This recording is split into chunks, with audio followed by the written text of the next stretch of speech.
Reed must still be away. I can't resist. Right, why don't you leave that out, and I'm gonna have you talk. Actually, it was that. It was for one. Oh, that's what I mean. It's actually one. It is recorded in this book. It's reworded in this book. Yeah, but that's not the same one, I don't think. That's, No, this is, it was positive. Oh, this is the 4, moving to -1. the floor. this was to move it to the floor the week before. That's correct. This It is was a different 4-1-0, week, 'cause then not the a other one is 4-0-1. for one. Right. No, the other one is 4 ones. Good God. Because that's the one not recommended, that I Negative, voted to negative versus a recommend. positive, Right, negative. yeah, it was like, well, all this double negative is beyond me. I gotta go back to So school. everybody knows that was so we could all save time. I need to go back to school. DJ Jealous, that's my accountant. JJ Jealous. JJ Jealous. When I first moved up here, I always used to do my own taxes. I first moved here, I had a reload package. I had the pooping cook. I had no clue, because I made like $80,000 more than I never thought my kids were gonna see. I thought that was a complication. Hey, Daniel, before the cameras turn on, I have a question for you. Did I pronounce your last name Jealous? Okay, good. Just so you're not taken by surprise, unless the cameras are already on, and I announced it anyways, I'm going to call on you to do the Pledge of Allegiance. So when we call the meeting to order, you're going to lead us in it. Everybody else will say it too. So.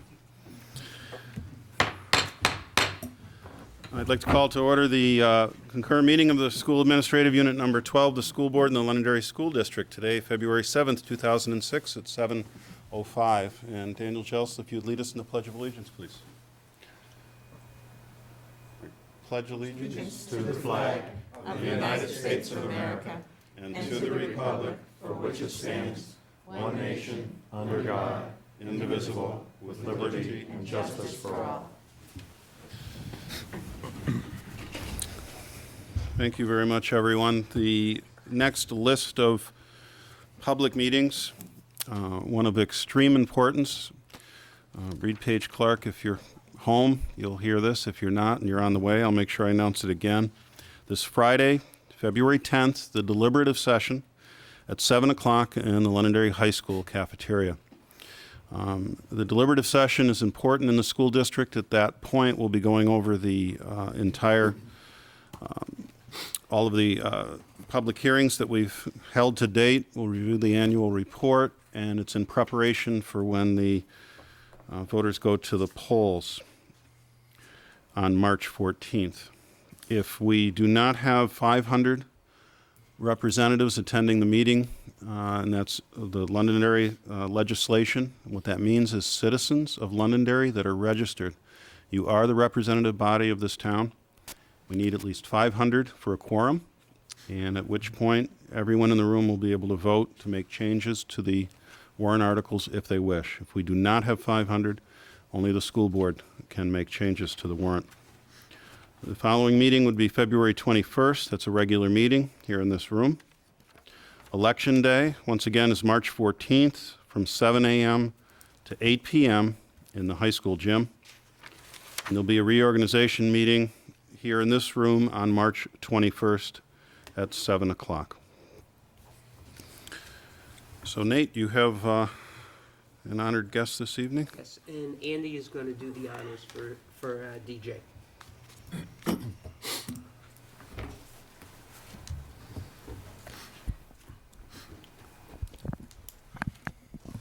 Members of the school board, it's a pleasure tonight to come before you. Tonight we're going to recognize a young man who recently competed in the World Masters Challenge, which is a language arts competition that's administered to 225 students across the country. DJ Jealous competed in the blue division, which was made up of 33,060 students, and across America, only 55 students had a perfect score. 20 out of 20. It's a great honor. It's a privilege to work with DJ, and would like to bring him up to be recognized by the school board tonight. Thank you. DJ?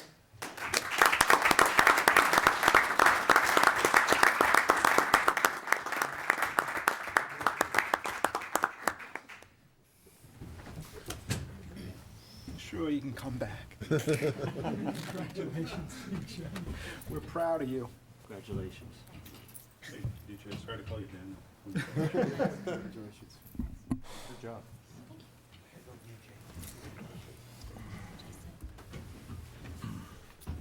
And DJ, before you go off on us, I always stick people with this. Would you like to say anything about what you've done? At all? How about mom or dad? They look pretty proud. And I assume that's mom and dad back there, so. Okay, if you know what, now comes the bad part. Better now, wait. I have to ask you to come to the microphone. Yeah. This is broadcast, and so that other people can pick it up. So if you can either sit or if you stand, just pick the microphone up on the table. Sorry. It's for the people at home. And then just introduce yourself. Hi, I'm Cindy Jealous. I'm Daniel's mom. I just wanted to say, yes, we were very proud. We didn't know what the Word Masters competition was, and when he came home the next day and said, I got a perfect score, we're like, yeah, hon, that's great. You know, that's really great. And down the road, we understood what that really came to mean, and I want to thank the board for recognizing him and reinforcing his efforts. Thank you. Thank you. Thanks, Mom. Thank you.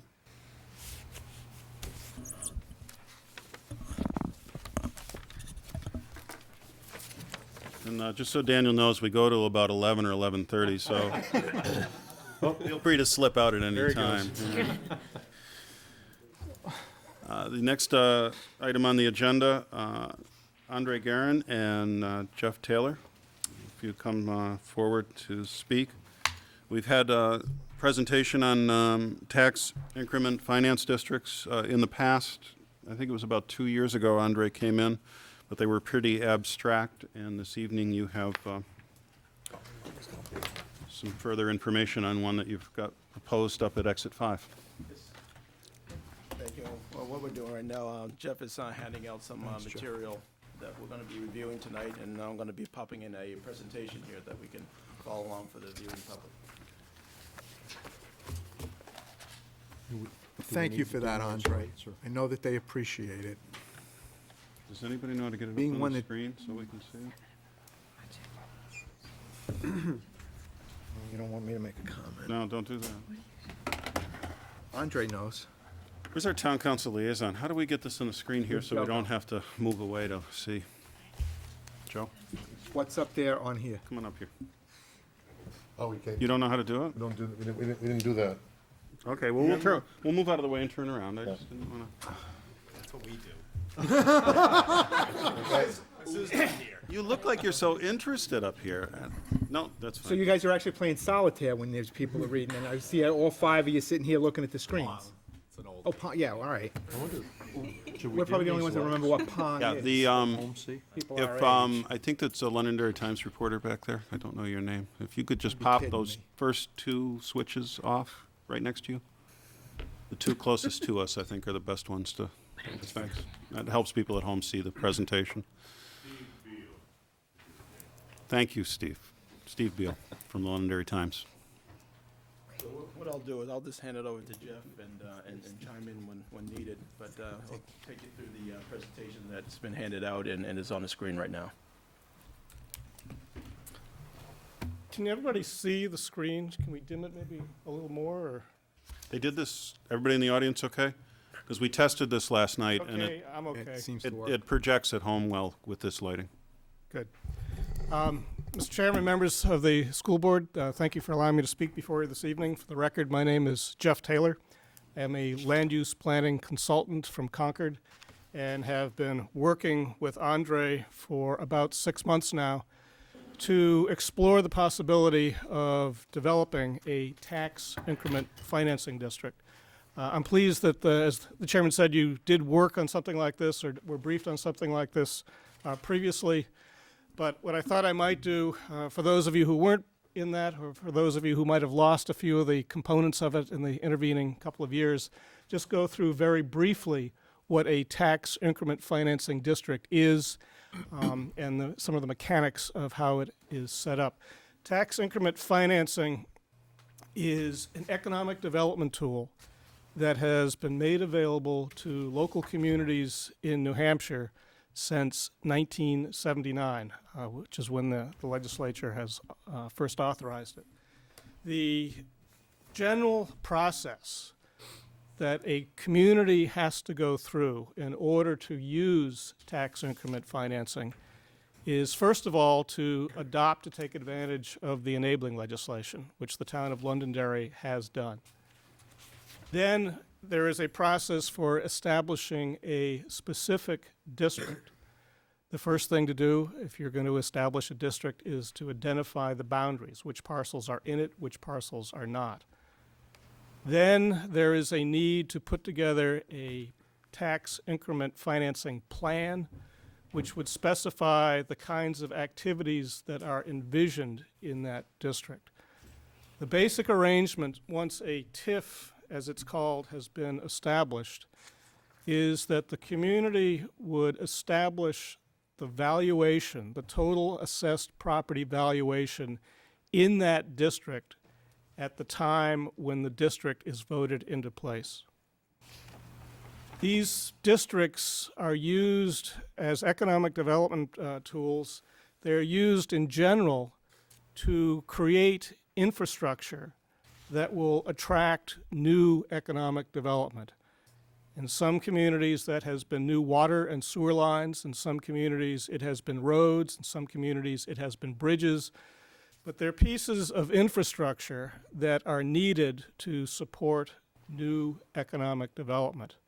Typically, these are done at a point when a community has a prospect, has a bird in hand, if you will, has a company who says, if you will put in this road or water line or sewer line, I will commit to go build a plant of this size with this much new taxable value associated with it and create this number of jobs. Those commitments are secured with a developer agreement whereby the community commits to put in the infrastructure and the developer agrees to put in the new facility, the new plant, the new factory. Once those two things have happened, the valuation of the district is re-established. And the new value, that increment of value that is above the base valuation, is going to be taxed just like the property that was there prior to the project. The difference being that the tax on the old valued property goes right to the general fund, the way it always has. The tax on the new value, on the new increment, goes in some measure to pay off the bond that the community has taken out to accommodate the new development. The degree to which that new tax goes to the general fund is a matter of discretion between, it's a matter of discretion in this case for the town council. It can be 100% of the new value that goes to pay off the bond. It can be something less than that, with some of those funds going to pay off the bond and some of them going into the general fund. The more that goes to pay off the bond, the quicker the bond is paid off, the quicker that all of the tax revenue starts to go to the general fund. The more that is diverted earlier on, obviously, the longer it will take off to pay a given bond. So those are the general parameters. A community has to establish a district. It has to identify the types of infrastructure that the community will commit to put in place. And the industry that's coming in, or the new development that's coming in, has to commit to create a certain amount of value. Those are memorialized in a development agreement. As the split between the general fund and the bond payment is agreed to, that is put into what's called a TIF plan. With that as background, what I'd like to do is walk you through the area that is currently under consideration, about 400 acres out near Exit 5, coming off of Route 93. Before we do that, are there any general questions regarding the TIF fund that anyone has? I only have one. You used a statement during your presentation that the town council's discretion or decision of the town council. legislatively, what are the, what other bodies in the community are involved in a There TIF is a district? requirement that the town council, in this case, inform the school board and that it inform the county commissioners of its intended actions and of the likely tax impacts. It is required to provide financial information to the best of its ability at the time that the issue is being considered. It is required to hold a public hearing before it actually adopts these components. It is required to notify, it says provide an opportunity to speak at, I think is the language. But essentially, the town council is required to notify the county commissioners and to notify the school board. It is required to have a public hearing, and it's required to give those two bodies an opportunity to speak and present information at that public hearing. What about the citizens at town meeting? Citizens at town meeting would be, there's not a town meeting required for the adoption of the TIF plan. There would be a town meeting required in the event that there were going to be a public bond involved, and there would be a requirement for a public vote on any municipal indebtedness. As you will see, as we have met with the town council, we have been given a number of directions as to the kinds of things that they would like to see this program involve. One of which is that they would prefer strongly that not be a municipal bond, that we think about some other way to secure financing for that. So that's sort of a given, that it's not going to be a public municipal bond. So although if it were, there would be a requirement for a town meeting and a public vote. By using these other vehicles, by not incurring the debt on the municipality's budget, that town meeting and that public vote would not be required. Clearly, an agreement by the town council would be involved. Question? No, basically what we're saying is that under this scenario, the voters of Londonderry will not have an option on this district. It'll be just strictly the town council on it. Correct. So there'll be no yay or nay by the community by their voice in a bond issue. The way we're proceeding, that is in fact correct. It would be a vote. I assume that the town council would be not only holding the public hearing, but would be hearing from constituents by email and telephone, and when they go to the grocery store, that they would have a sense of the community before they did this. Would the town be responsible for guaranteeing whatever other financing there would be? The arrangements that we're pursuing would avoid that. Would avoid that, so it would, It would not be a municipal liability. Except the tax base. The way I understand the TIF financing, the tax base, any incremental tax financing or tax collection would go to pay off the TIF debt. The taxes collected from the TIF district would in fact, in part, go to pay off the bond. The theory in adopting a TIF is that by holding the community harmless and guaranteeing that it will receive 100% of the tax revenue that is currently coming from the TIF, what they are doing is deferring in part some of the new tax revenue. Once the bond is paid off, the general fund will obviously receive 100% of both the pre-development general fund revenue and 100% of the new revenue. So by deferring for a little bit and paying for some infrastructure in communities that have used this, it's a way that they have gotten new infrastructure and new tax base and benefited the community without having to take any of the existing general fund revenue to do it. I may be jumping the question, but what is the payback? The Payback time? Let me walk through the slides, and if I haven't gotten to it by then, I mean, We appreciate it, and I'm sure we'll have more other general questions as we look at your specific. I will get as specific as I can, but I will tell you right now that we're projecting what would likely happen on 400 acres of land that is currently undeveloped. It may be filled with very high value activity. It may be filled with other activity. So being able to give you a hard number as to how much tax revenue this is going to generate and exactly when the bond is going to be paid off will be difficult to do. I can show you trends, I can lead you in directions, and I can explain the process to you. Okay, thank you. And Jeff, I'm sorry, but your relationship with this process? I am a consultant that has been hired. The way that the program is put together right now, the landowner has hired a team to work with the town, so I am under contract with the landowner, working with him to see if there is a process that the town is comfortable with to adopt the program that we're talking about here. Okay, great, thanks. Just one quick question. If a bond is proposed, in the warrant article, do you have to indicate what percentage of the taxes, the above and beyond, would go towards paying off the bond, or is that something that can change from year to year? How does that work?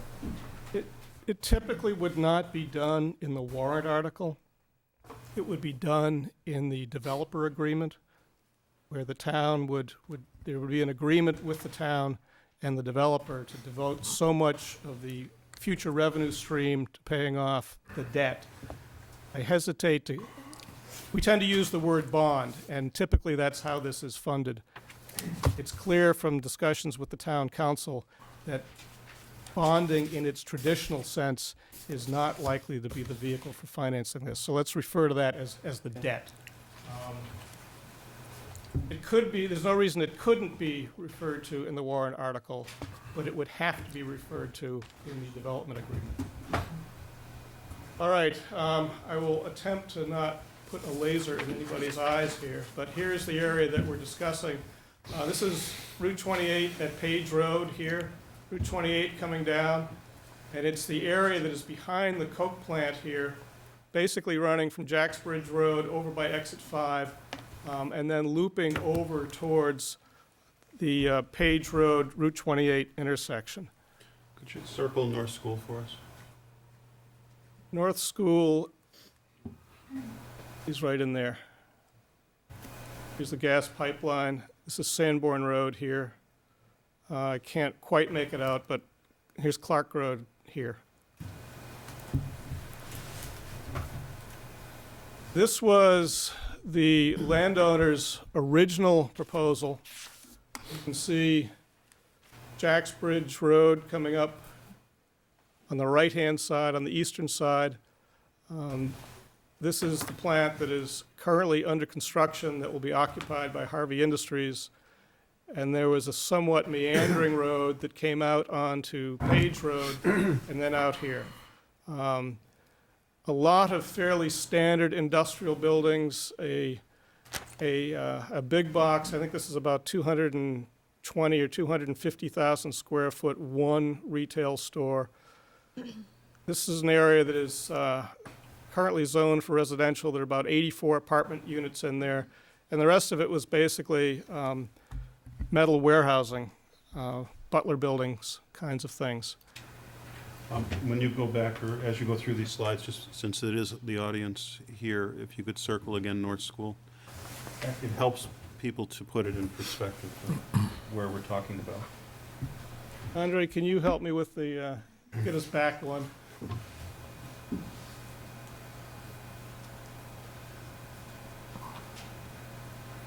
The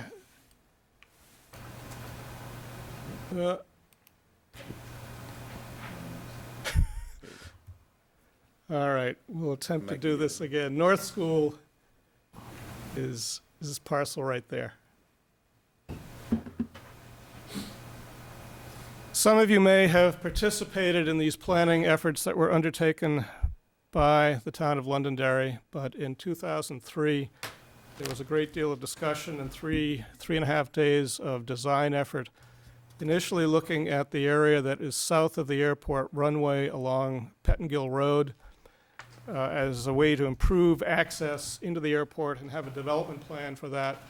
The team that was there also looked at the area around North Londonderry and actually looked at the area that we're discussing this evening, under the expectation that as soon as the airport access road is going to be open, not everybody is going to drive up 93, go over on 293, go down the Daniel Webster Highway, and then come into the airport. that there will be a certain volume of traffic, one way or the other, that's going to get off at exit 5 and sort of make its way over to the airport. This area was looked at as a way of providing improved access to the airport. The town master plan, completed last year, I guess I have to say now completed a year and a half ago, also looked at this area and considered this as a site where a better road layout than perhaps the developer had initially conceived, and perhaps some mixed-use activity would be appropriate. This is highly stylized, but this is essentially what the design charrette had talked about.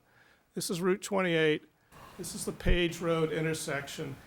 And although we didn't have complete wetlands information, the idea was that there would be an improved roadway.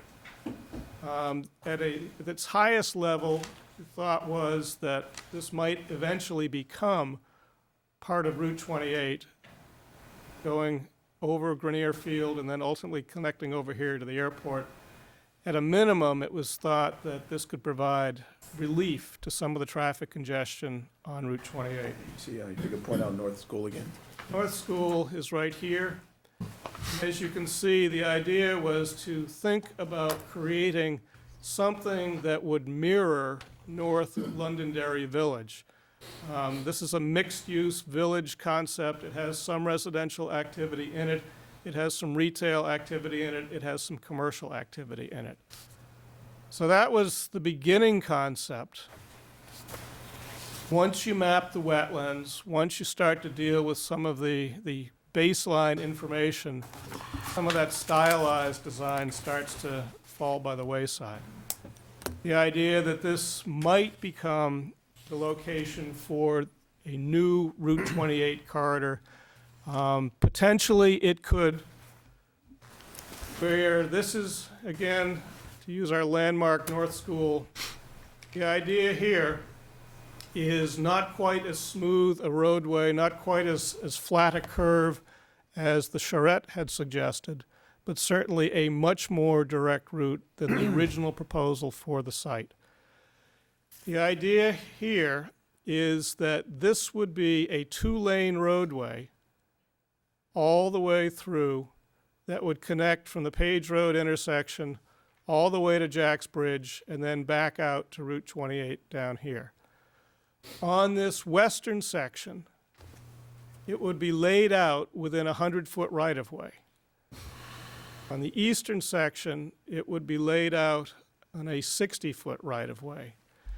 The reason being that if the state at some point chose to use this corridor as a relocated Route 28, there would be sufficient room within the 100-foot corridor over here to actually put in a road that would mimic the design that is currently being suggested for Pettingill Road, which is 2 lanes in either side of a landscape median.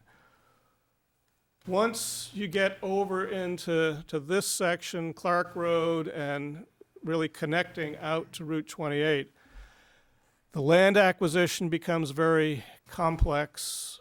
The wetland mitigation becomes fairly complex, particularly for a town-level project.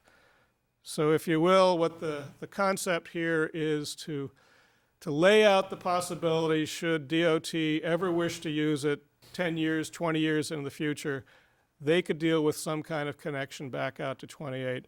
But really, for the foreseeable future, this would be a 2-lane roadway going through at a town level of service. The top cross-section there is the 2-lane roadway that is currently being considered. This is what could happen if the state wished to within the wider right-of-way on the western end. Comparing the amount of development between that original proposal and this current proposal, we have tried to make them essentially the same. The original proposal had 1.2 million square feet of manufacturing or warehouse activity. The current plan shows a way that you could achieve 1.3 million square feet. The office development is about the same at a little bit over 100,000 square feet. This new plan envisions retail being in a series of smaller scale buildings as opposed to the one big box. The big box is a little over 250,000 square feet. The footprint of these buildings is about half that. The thought from the landscape architect was that these could be two-story buildings and you might get some office use, you might get some retail use on a second level. So conceivably, we would start to approach the same level of development. The original proposal had 84 multifamily units. It's hard to see at this scale, but on this complex on Sanborn Road. This has 86 units.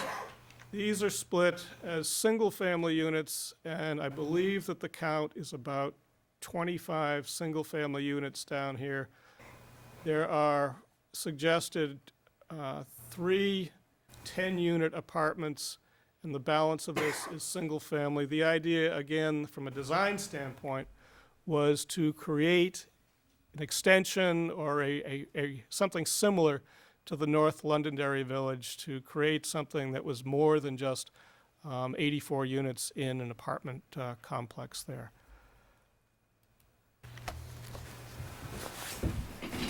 There was discussion with your chairman that suggested that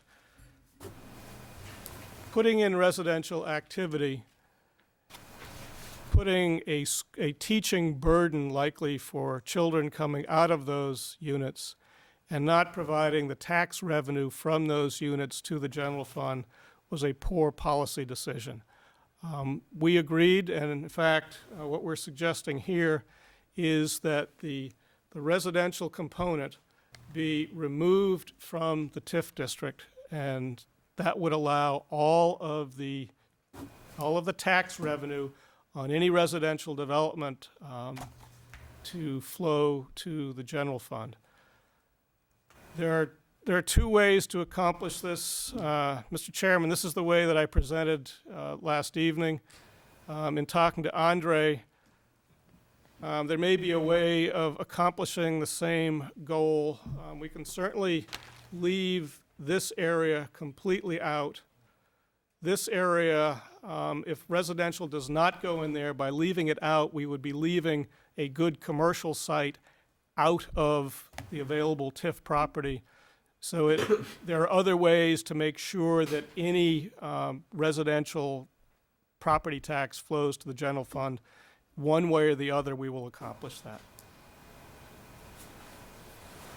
The other direction from the town council is that they did not want bonding in this area to compete with any other municipal bonding. They did not want activity here to compete with anything else that is being considered in the town's capital improvement program. We are looking at alternative ways of accomplishing that. Actually, Andre is having a meeting this week to continue discussions to see if the Londonderry Housing and Development Authority would actually take out the borrowing. If they did, that borrowing would be guaranteed by the property owner, which is Evco Corporation. We are also exploring whether or not there are any statewide nonprofits that might be in a position to do this, such as the New Hampshire Business Finance Authority. If either of those 2 are not available to the project, then Evco has said that it would be willing to take on the borrowing to initially pay for the capital improvements, subject to receiving a commitment from the town to reimburse them with the tax proceeds as they become available. The rationale for exploring the 2 nonprofit approaches is that it appears that they would have access to lower interest rates on any debt that they would incur. If the town were to take this on as a municipal bond right now, they would probably be borrowing at about 4.2% interest. if EVCO were to take this on as a private corporation, they would likely be borrowing the money at about 7% interest or more. So there's an incentive to everyone, obviously, to try and lower the cost of the borrowing so that the bond can be paid off more quickly, so that the full benefit of the project can flow to the general fund as quickly as possible. So if we can do that, we will certainly try to. If we can't, if the only way to do this is to have EVCO be the borrower, they have committed to do that, but it will mean a higher overall cost to the project. It will mean a longer payback on this. Things that are being discussed in terms of the eligible components to be reimbursed by TIF funds would be the on-site road and utility design and construction. If the roadway is actually built as it is suggested in those sketches, there are 3 private properties that would have to be acquired at the end of Clark Road. There is 1 complete property and a small portion of another that would need to be acquired in order to relocate Page Road, have it come into this new road, have the new road be the one that makes the major connection with Route 28. The council has said that they don't want eminent domain involved in any of those negotiations, and we absolutely agree. If private property is purchased by one of those 3 borrowing entities and it is later developed, we wouldn't expect any compensation. But if private property is purchased and a portion of it actually goes into the public right-of-way and is not available for private development, then we would expect that that portion of the acquisition would be eligible for reimbursement. And finally, there are some off-site improvements that would need to be made in order to accommodate this project. There would be some utility upgrades out on Route 28 south of Page Road. There would likely be a sewer pumping station on Sanborn Road that would have to be upgraded. And right now, the bridge that carries Route 93 over Route 28 is only scheduled to cross over 2 travel lanes in each direction and 1 turning lane in each direction for a total of 6 lanes. It appears that if the 400 acres of land is actually developed, that there may be need for additional lanes, additional turning lanes under that bridge. What the state has said is that the Route 93 widening is not going to pay for lengthening that bridge to accommodate more travel width underneath it. That would have to be something that would be paid for by someone else. Someone else is logically, at least in part, this project. So there's a thought that the TIF proceeds could contribute in part to that as well. And then the last element would be any administrative costs in addition to the debt that would be related to the borrowing. It may be, although as prices continue to escalate, it seems less likely that we would early on be able to finance 100% of this project. The idea is to take on as much of this project as rapidly as is reasonable so as to generate as much new tax base to pay off the improvements as quickly as possible and benefit the general fund as quickly as possible. If it needs to go in phases, what we would do, those of you who are familiar with the site probably know that the Harvey Industry site is already, the site work is under construction. Jacksbridge Road is already built on this new location fairly close to the eastern edge of the property. The phasing that we envision would be essentially 1A is already done. 1B would be the next piece to the west of that, which would really complete the eastern element here. The next phase would be over at the Page Road intersection, and then if it needs to be deferred, the center portion of the project would be the final phase. So if it needs to be sequenced, it could start, our goal is to have this available and put in place by April 1 of this year, if possible. If that happens, then the increase in value on the Harvey site between April of 2005 and April in 2006, although it would be a small increase, the taxes on that increase could start to go to pay for design of all of these improvements, so that design could move forward during 2006. The design would be for improving the roadway so as to service 1B,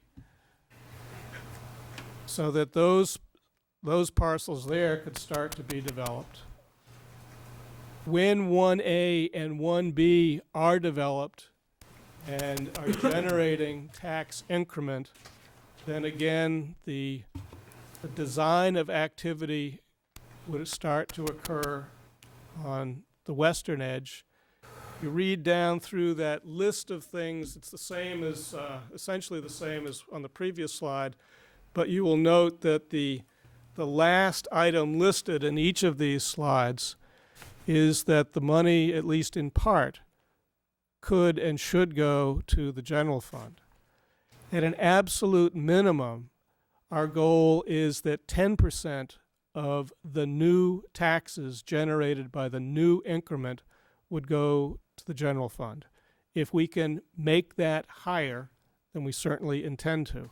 But it's a balancing act between giving the community something immediately and being able to pay for the project to accelerate the development, to accelerate really the delivery of the larger tax payment.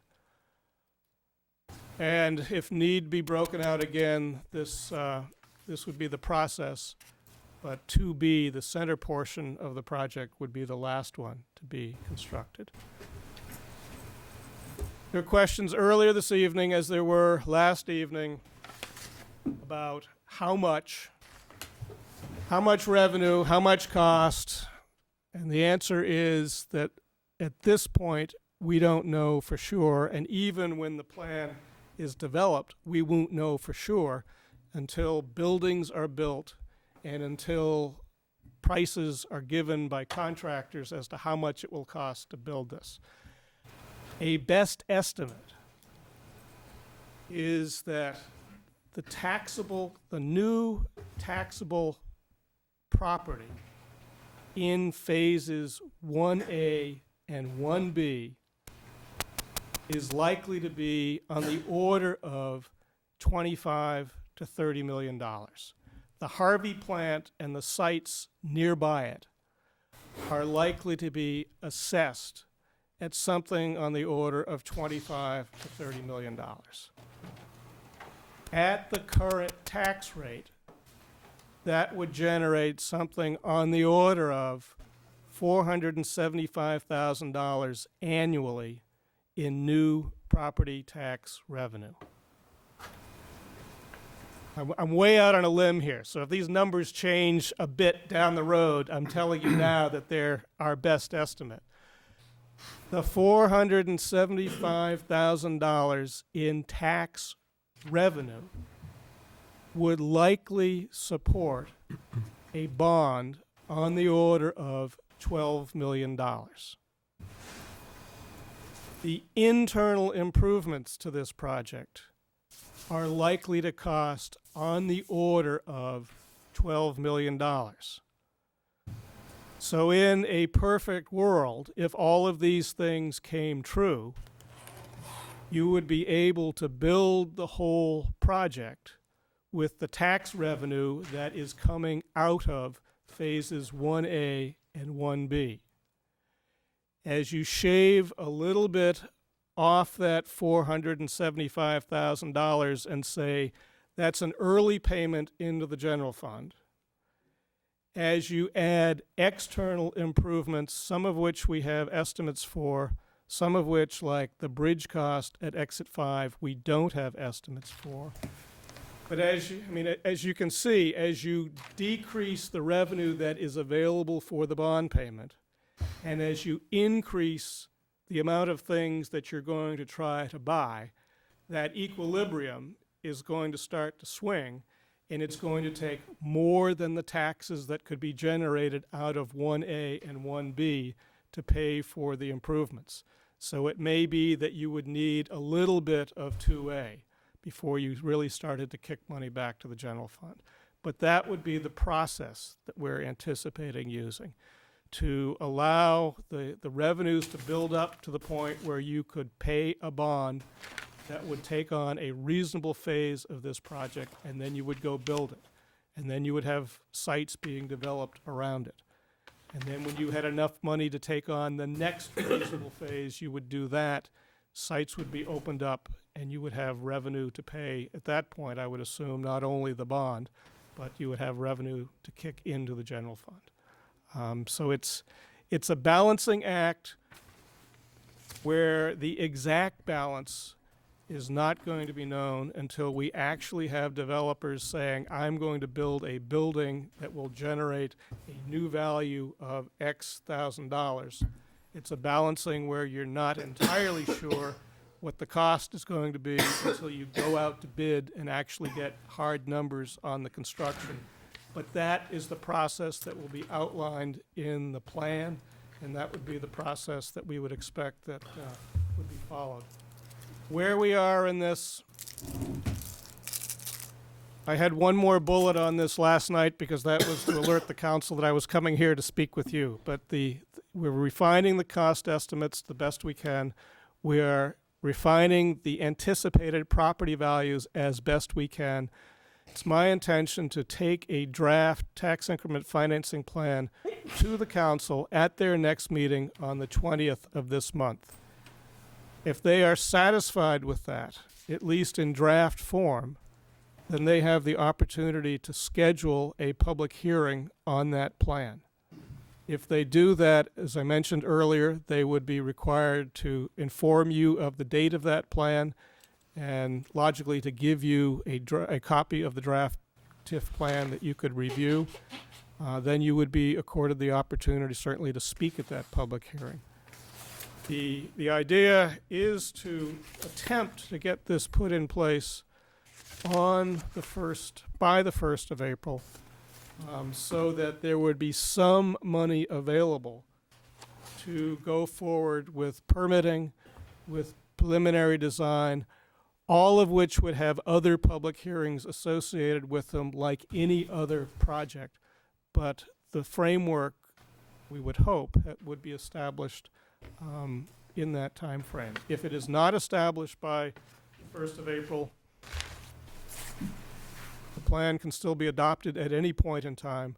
Certainly the ultimate goal is to attempt to have it in place prior to the Harvey building coming onto the tax rolls, which it appears would be the 1st of April in 2007.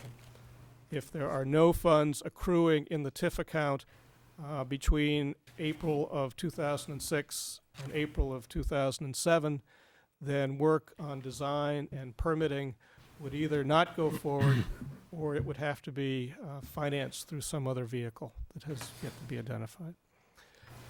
It's a lot of information. I'd be happy to respond to questions. If you have them now, that's fine. If we don't get to everything that you want to talk about tonight, or if you think about something else tomorrow morning, you can email them to Andre and he can send them to me and I'll get answers back to you. Mr. Chairman, thank you. I'd be glad to respond to questions. No, thank you. We appreciate you coming. Questions from the board? I've got a bunch. I got a bunch. Who wants to go first? Go ahead, Ron. Okay, one of the things, when you come back with the cost, are you going to have the total cost? Because when we leave out the bridge, that scares me, of the cost of a bridge. A big bridge. A big bridge, two big bridges. when you look at the total cost and you tell me the infrastructure in there is going to be $12 million, and you're going to pay for the taxes of the 475 approximately on there based on the $20 million. I guess the question I have is, as I start looking at the funds, I don't see the advantage to the taxpayers of Londonderry. The Harvey building is going in. That is virtually all of 1A. Okay? That money would be going to the taxpayers right now if we do nothing. What you're telling me here with a 20-year bond, as I start building this up and start looking at construction costs for bridges and stuff like that, virtually all the tax money of this area is going to go into the infrastructure for virtually 20 years. And I'm not seeing that the residents of Londonderry would benefit. It brings me back 20 years ago, as Mr. Beaver pointed out to me, is when we were going to get this great windfall for signing the airport property and becoming part of that we never really saw this. I think the Echo Park was another one that's not fully built out yet. So we have a history of going in there and trying to do all these projects, which are very valuable. And we tell the residents, but wait and look at all this money we're going to get you back in buildings, and it just never occurs. So I guess I'm concerned about it. I've sat on a planning board.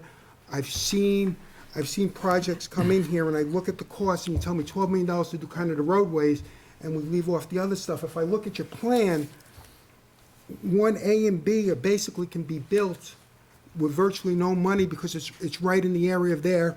And if I look at 2A, it comes right off of 28. I can build most of that there without a whole bunch of effort. So why would I, as a taxpayer, want to put in so much money into this property other than subsidizing the building of this land for it? I don't see the tax benefit, I guess is what I'm looking at. And I would have to see additional monies here.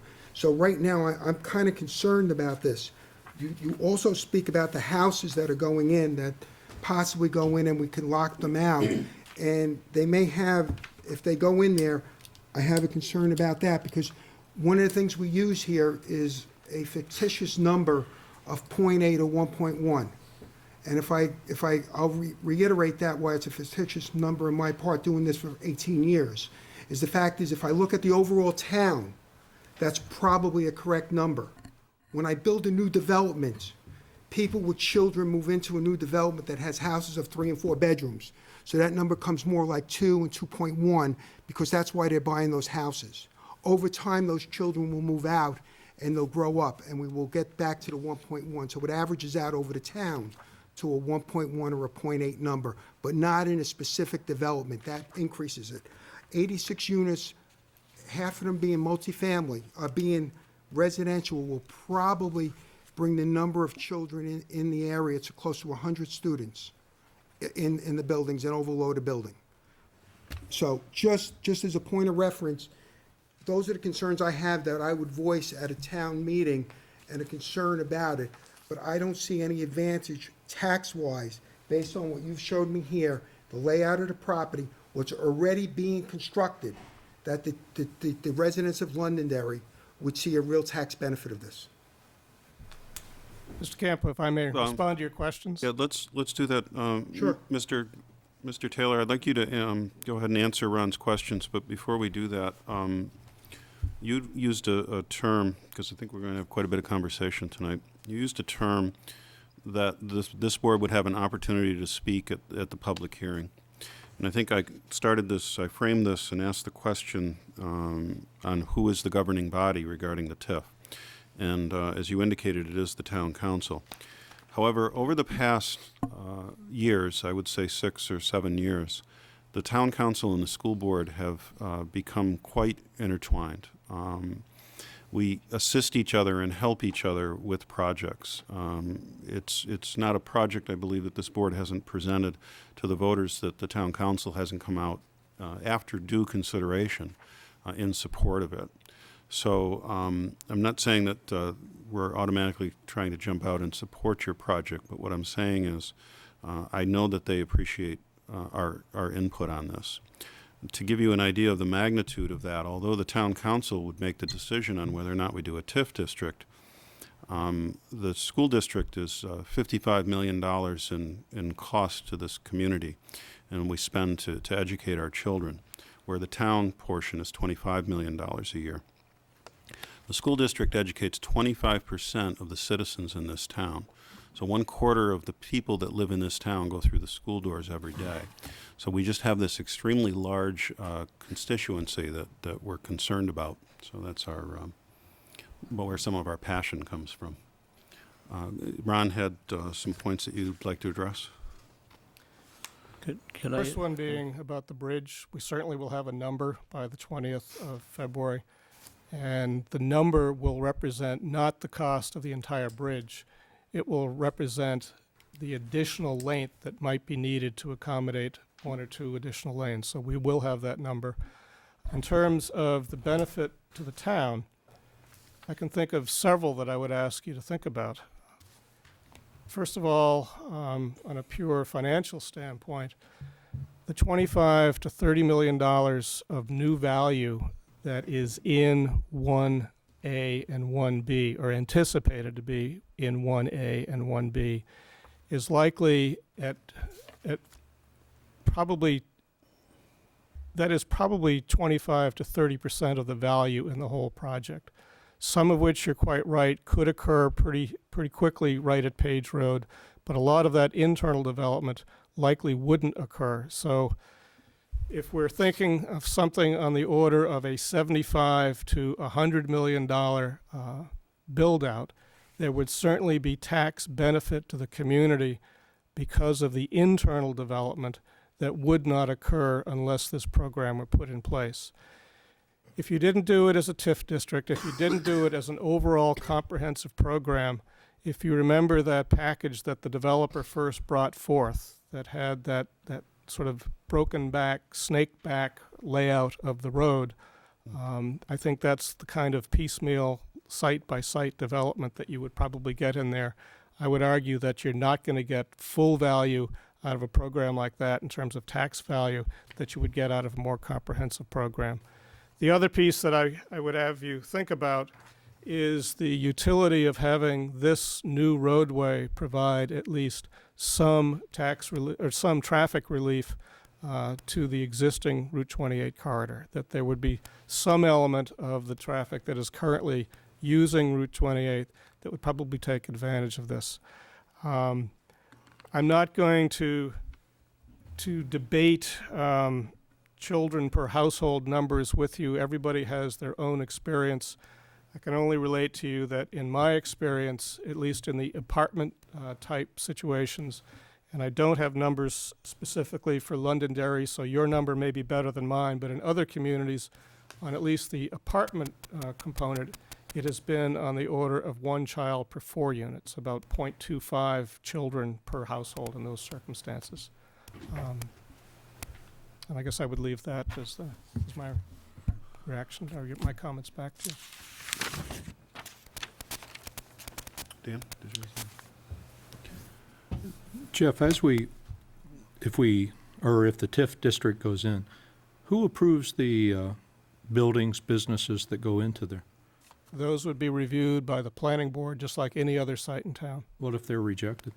If they are rejected, I suspect if the developer has 400 acres of land and a particular proposal is rejected, that he would modify the proposal so as to get it approved and make it a saleable lot. Let's say a big box store wants to go in there.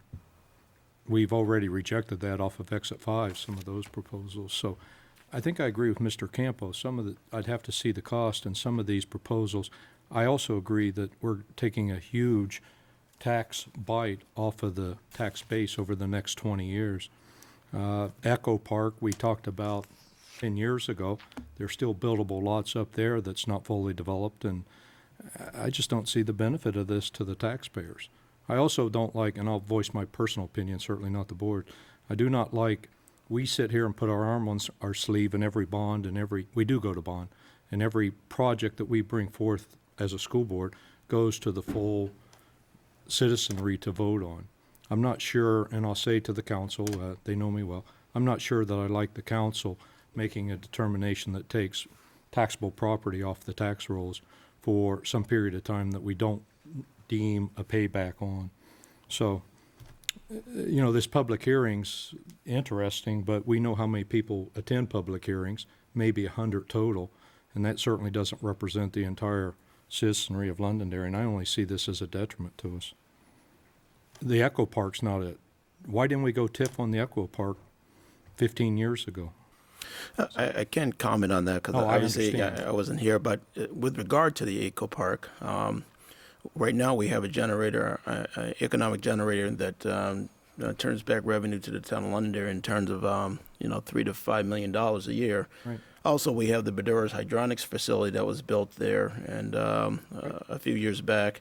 And now we have a project on the table that we're currently reviewing, a motor freight facility. So with those facilities either built or to be built, there leaves 2 parcels remaining in the Eco Park. But those are all tax revenue generation to the town of Londonderry because it's correct. not a TIF district. Yeah. If it was, Yeah. Yeah. you'd be taking those off the tax base. And I just got to get back to That was my point. Yeah. I agree with, the Echo Park made a lot of sense. Yes.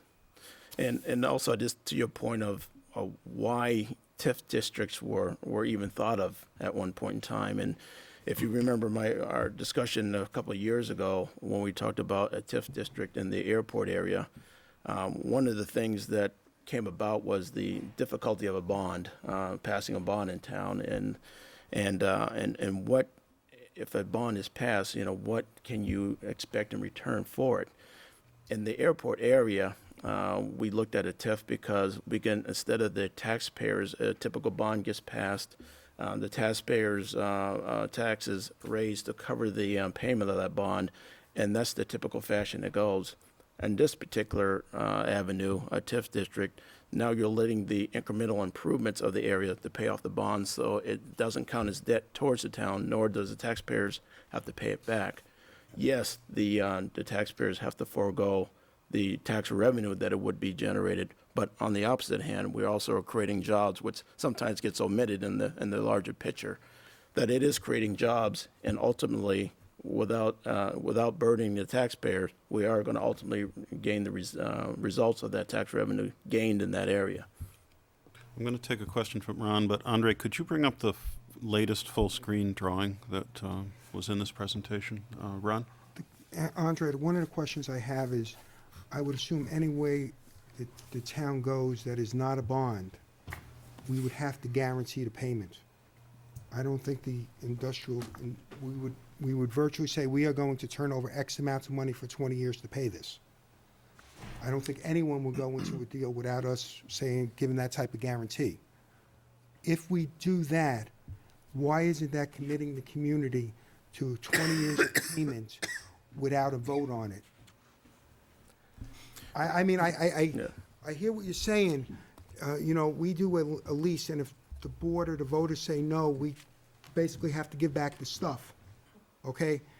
I assume this vendor or the landowner or the housing authority is going to want some sort of letter of agreement from us stating that we will pay so much in revenues to this for 20 years to pay off this note, their note.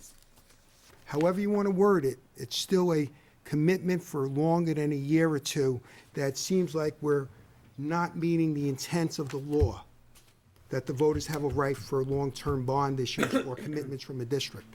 If I may, Mr. Campo, the town would not be committing to the bond payment. The town would be committing to make the TIF tax resources available towards the bond to the extent that they were available. So if... But I'm still committing revenue, however I look at it, that would be coming back here. I'm making a commitment that the next board could not break. So I've made a long-term commitment, and I thought you're not allowed to do that without a vote or a bond type of issue because we've got into discussion over time. That's just my opinion on it. Exit 4A. Yeah. Okay.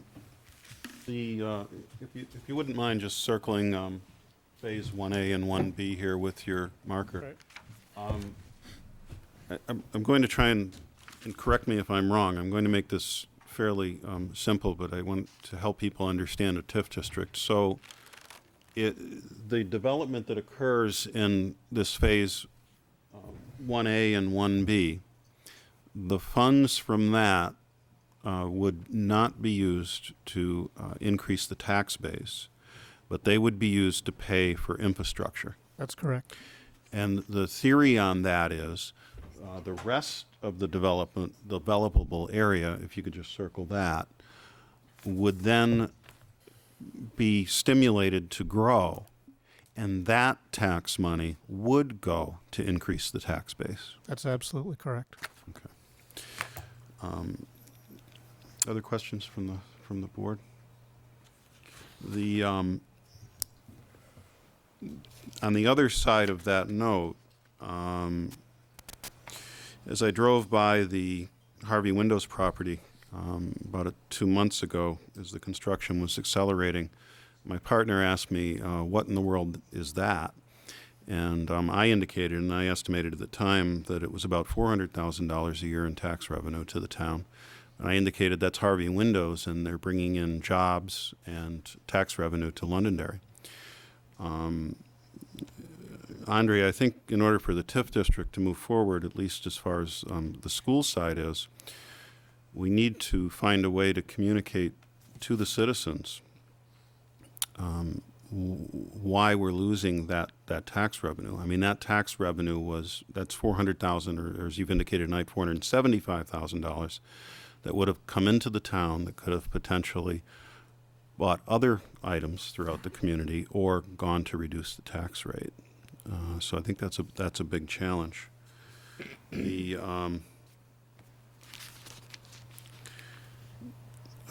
question for you on the Londonderry Housing and Redevelopment Authority. If they were to help fund this or to be the underwriter for this, they would have the ability to receive the town rates of 4% approximately at this time. We believe so. Yeah. That's being questioned, but they may be able to go out through the municipal bond bank. But essentially, being a corporate entity that has a public purpose, it would appear that they could avoid. And that would be 4% at a fixed rate. And Peter might jump in on any of this. Whereas the EVCO companies would go out and get a 7% rate. That's probably a floating rate versus a fixed. It could be either. Okay. So finding some method to do this with a fixed bond payment is going to make your long-term success more probable. Andre? I just want to go briefly back to your comment relative to the explaining to the voters the revenue that would be generated by Harvey that would go to the TIF instead of to the general fund. And I just want to note, planning-wise, when I look at this, the reason why we're at the table with Mr. Evans regarding this project is that the benefit to the community is that linking road from 28 to Jacksbridge Road. That is very important. The reason why that's important, because it will serve as a relief valve to Route 28. Much like if you look at Route 102, you have Orchard View Road, which serves as a secondary road. So the residents and commuters on Route 102 are not solely reliant on one road to get from point A to point B. That's the reason why we work so hard on the south side of Route 102 when you go down Hampton Drive towards Hannaford Brothers, and you could come out on Gilchrist Road, and you can take another secondary access into Home Depot and come back out across from Orchard View Road. That acts as a secondary road, and we have a stub on the Home Depot property that could connect onto the roadway over there, which I believe is Mercury Drive. That can continue that secondary roadway along the south side of Route 102. Again, the importance being is that you don't want to have one means of access to get from point A to point B. You try to create a secondary access, and that's what we're trying to do here. When we looked at when we had held the design charrette back in 2003, and we looked solely at the airport area, we realized if that airport area develops the way we hope it does, and generates the 3.6 million square feet of industrial commercial development in that area. Well, what comes with that is jobs. What also comes with that is traffic. The airport access road would take a lot of that traffic away for us because it's right there. It's going to come in across the Merrimack River and come in through the northwest section of Londonderry.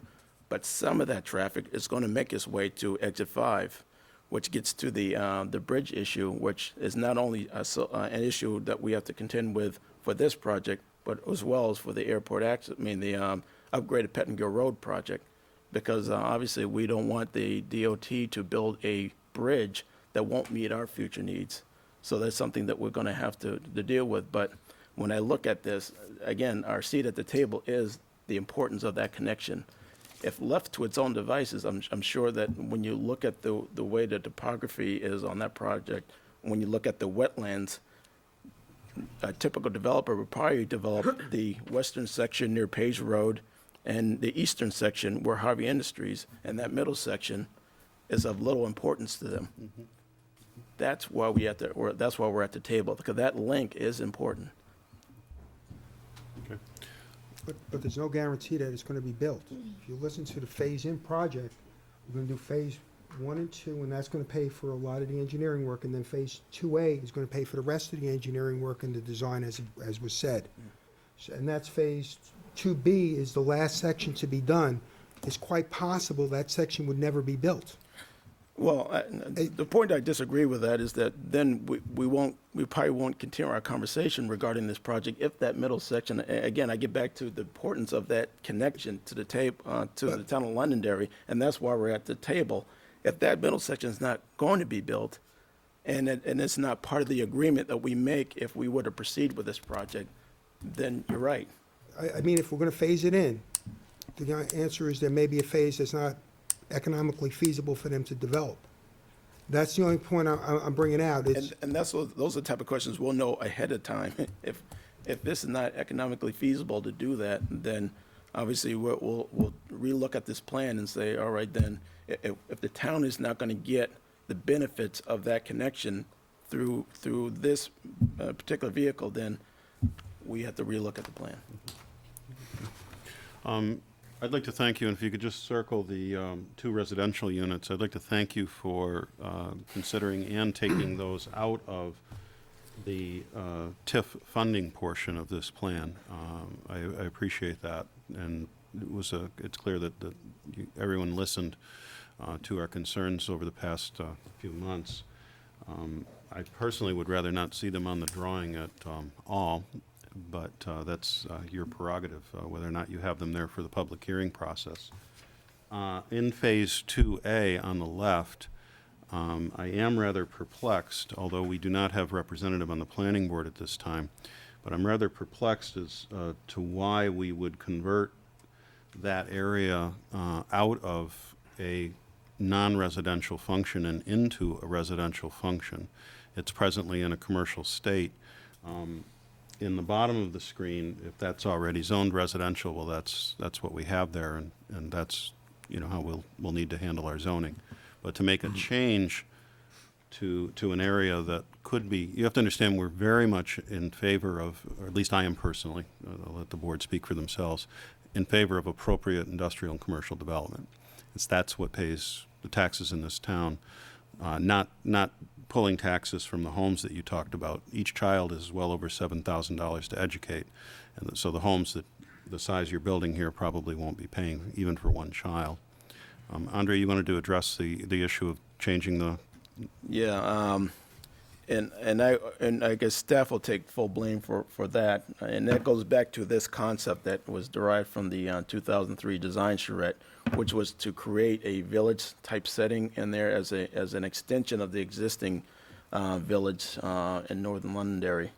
So with that vision in mind, they proceeded to develop this plan, keeping that residential component in there based on that initial plan. And obviously with the feedback that we received from that aspect of it, obviously that's as easy to remove because, again, it would be something that if taken out, then obviously the underlying zoning district will take hold, and it will probably be developed in a non-residential fashion. That one But the one you just showed us had a lot more bedrooms in it than this one does. Yes, it did. Yes, But it did. this still has bedrooms in it. Yeah. And like you mentioned, the residential development below, right now is currently zoned R3. And it's something, and I don't want to mislead the board. I mean, that's currently R3. Somebody can come in tomorrow, submit a plan, and as long as it meets our rules and regulations, then it'll probably be approved. And that gets to your question earlier, statement earlier, Dan, was that if the planning board were to not approve a building or a proposed use in that area, what would happen? And my guess is the way we have our process here in Londonderry set up, it wouldn't even get to the board. If it's not consistent with the zoning and the direction that we're going in that area, it probably wouldn't even make it to the board, because staff would make it very clear that, that proposal would be inconsistent. But much like Harvey, if something is consistent with it's probably gonna move through. It's gonna move through the way we have designed our rules and regulations here in Londonderry. Okay, it appears that this is on a, what I would consider at least a government fast track. You're looking for, April 1 and public hearings and that type of thing. I'd look for a consensus from the board for further updates. I think everyone would like a chance to chew and to think about this and then have further conversations. I know the speaker last night was very good and very informative, but he couldn't attend this evening. That talked to the town council. Nothing personal. I thought your presentation was great too. Joe, if you'd like to talk, if you come to the microphone. Our town council liaison, Joe Paradise. Like you were lonely here, so I have to say, you guys asked probably better and more questions than we did certainly last night about this, so it's always good to get that as part of the process, get someone else's input. Andre, one thing I might ask is maybe, and it would be a bit hypothetical, maybe we could take an example of running this type of a project as a TIF program, show the advantages and disadvantages, versus if we were to do it in the normal course of business, and kind of come to a bottom line number tax-wise, on what that shows to the town. I mean, it might be that we only get a certain portion of this back each year rather than, the full amount of tax revenue we could have drawn out of just Harvey Industries. But maybe we would have also taken some of that money and put it toward, building the sewers and putting the water in for a program like this that we would have spent anyhow on a bond. So while it might be a little bit difficult, maybe that's something that you guys should look at. You've got to sell this, obviously, and it's something that people have to see both sides. If we do it the normal way, or if we do it through a TIF fund, how does the taxpayer benefit? Yeah. It's just a thought. And we'll leave you. I bet you're glad you came tonight, huh? Gotta figure out what It I'm gonna is do good. tomorrow It is night, good. All right, thank you. Just a brief background. Jeff Taylor used to be the director of the Office of State Planning, and I guess is used to dealing with in situations like that on the governor and governor and council level. And with Governor Benson's change in attitude towards state planning, the state's loss was our gain. Jeff helped us develop our 2003 design charrette. We scooped them up right away and helped us create the vision of what we're looking to do out in the airport area. Therefore, with Mr. Evans taking him on as a consultant, he has a good insight, understanding of what we're looking to achieve, not only in this area, but also in the airport area, and what those two projects bring to, with regard to business, what it brings to as far as job growth, and also with traffic. And so those are the issues that that we're going to have to deal with, but he does have a good understanding of what that overall picture is. So actually, originally, Mr. Taylor, who did he work for when he worked on the design charrette? Correct. He worked for I work Town for of the town of Londonderry? Londonderry. Okay, I just don't want people confused in the audience and at home. So originally, he worked for the town of Londonderry on the design charrette. I know that I was involved in that process and mentioned the homes at that time too, but the as well as the master plan. But you were not involved with that. There was another firm. No, I was not. And presently, you work for Mr. Evans, who's owns the property in this, Correct. the majority of the property in this area. I don't want to go on forever, but I did have one other notation I made. The acquired properties, you mentioned 3 of them would need to be acquired. Are those currently residential properties or commercial properties? Residential. So you would be converting 3 homes into roadway or industrial, commercial style Correct. properties. Okay. We'll have an opportunity to talk again, I certainly hope, and I appreciate your time. Paul? Very briefly, Ron has something last. we've had I think, a long, productive discussion about this tonight. Certainly for the benefit of feedback to Andre and Jeff on this, and got us thinking too. And for anybody who's watching this or will be watching this discussion as it runs in replay, what do you see as the best way to provide some of this feedback to, I guess, in this case, the town council as the governing body, to ensure that these kinds of interests and concerns are adequately communicated? Would that be through your role as liaison, or is there a better way? I think that this is perfect for a joint meeting, and we've talked about a few other issues that we need to get together for a joint meeting on. Maybe we can get that scheduled so that we all get together in the same room and have the conversation. So our next update potentially could be as we get together as a group. I'll take an action item to contact Tom Dolan tomorrow and see if we can expedite that, and that way the Budget Committee can be involved with it, so we can get their feedback and expertise. And they may have, I mean, the concept I was trying to illustrate of this area paying for the infrastructure and this area being, increasing the tax base. They did a great job, the Budget Committee that is, on the taxpayer white paper that shows electronically what happens to your taxes in Londonderry. Maybe it's something similar that could be done for this. So I think that would be a good way, Paul. I think it's important. You mentioned emails and questions and like that. The only issue with that is it's not in the light of day. In other words, it's not in public session where the rest of the community can participate in it. And I think that although, we may email questions to you or try to get clarification, it is very good for us to talk with all of the citizens in Londonderry that are interested in the school and the town. Ron, you had comments? Yeah, Jeff, I want to thank you for coming, and Andre, appreciate the information. Sometimes, as we look at this, I'm in favor of the industrial growth of our area. Just want to make sure that as we do it, we lose something in the effort, and in return, we get the tax base necessary to compensate the residents for what they just lost. And I appreciate the work you've done here. There's been a lot of hard work in the plans to see it. And the question is, as Joe asked, what is the bottom line issue? The taxpayers, is it a net positive gain for the taxpayers? That's really the question that has to be answered. Okay. Thank you. And also, just as you note on the bullets, we are returning to the council on the 20th, so obviously, school board is invited to that as well. Great. I know I'll be there.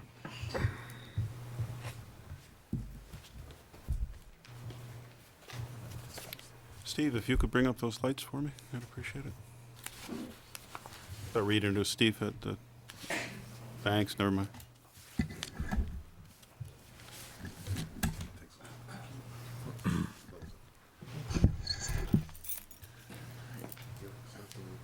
And if you could work your way forward while they're packing up. Oh, one other thing, Andre, I'm sorry to catch you off guard, but don't go anywhere with your desk. Feel free to help yourself to coffee next door. We keep our facility open for that. So, the growth control ordinance tomorrow night. What's the status of that? Right now, I have put together a draft of that of the GMO for this year, and based on the numbers that we received back, and based on the activity Londonderry is undertaking in accordance with this capital improvements program, right now I determined that we're not going to be in a period of unsustainable growth for 2006. Yeah, if I were to have stuck my finger in the air, I would have guessed the same thing. Based on we've been in the had the growth control ordinance in effect for how many years now? 2 years in a row. Yeah. which is which is not atypical, but is not typically what you'll find in a GMO.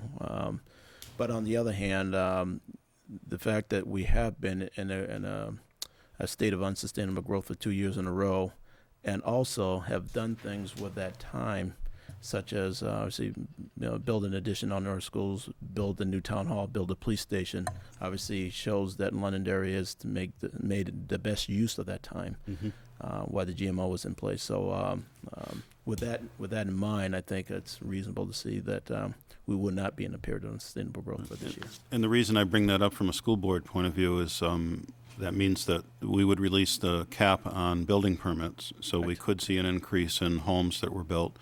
And one of the things that happens, we talked about apartments and how many children come in with apartments. In Londonderry, because our school system is so good, we do end up with single parents that need a place to stay in Londonderry, and they will populate those smaller units.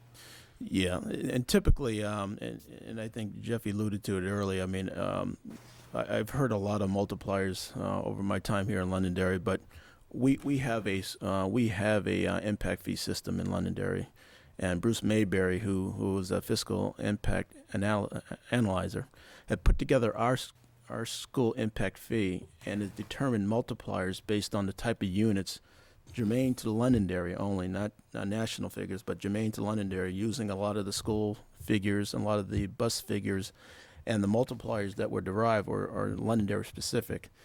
And that figure for apartment dwellers of point, I think in Londonderry is 0.312 school-aged children per unit.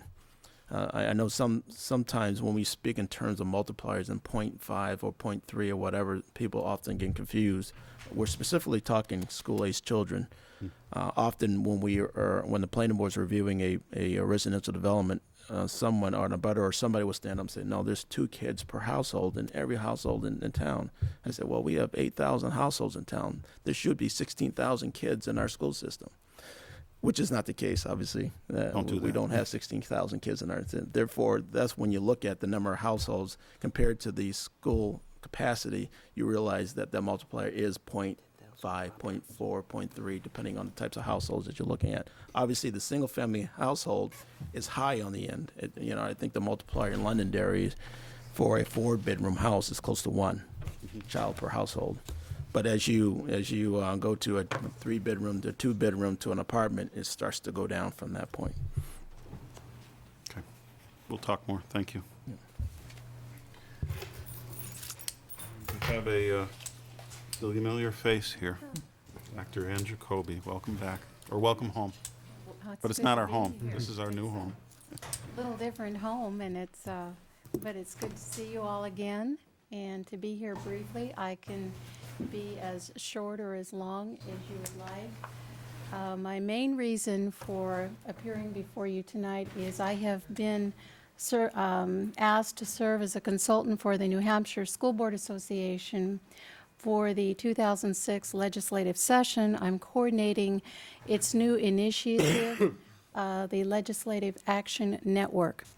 What this is going to comprise of is a member from each school board that is a member of the association will serve as a Legislative Action Network member, and I will be working with them to facilitate both communication and engagement regarding education legislative issues.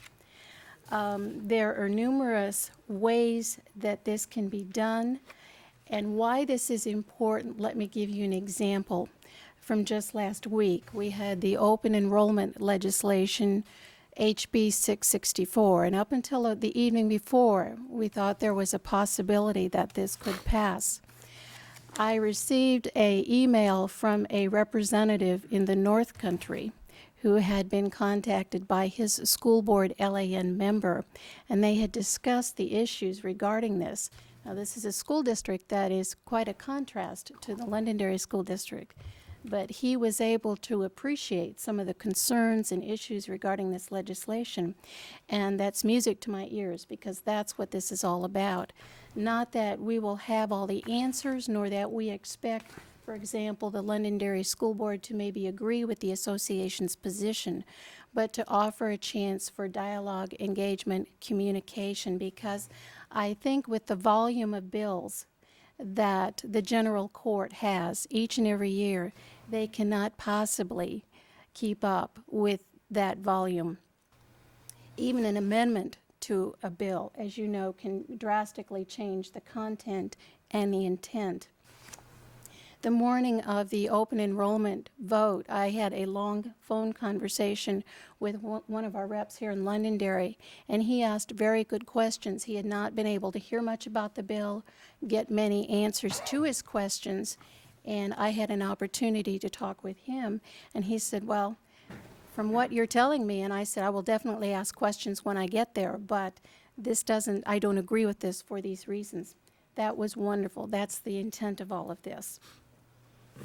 The main roles and responsibilities, to keep my presentation brief, I've included for you on a separate page. They can be elaborated. I can do that now, but essentially to help organize efforts to increase communication and engagement is my primary purpose, and I think it's important for the reasons I explained.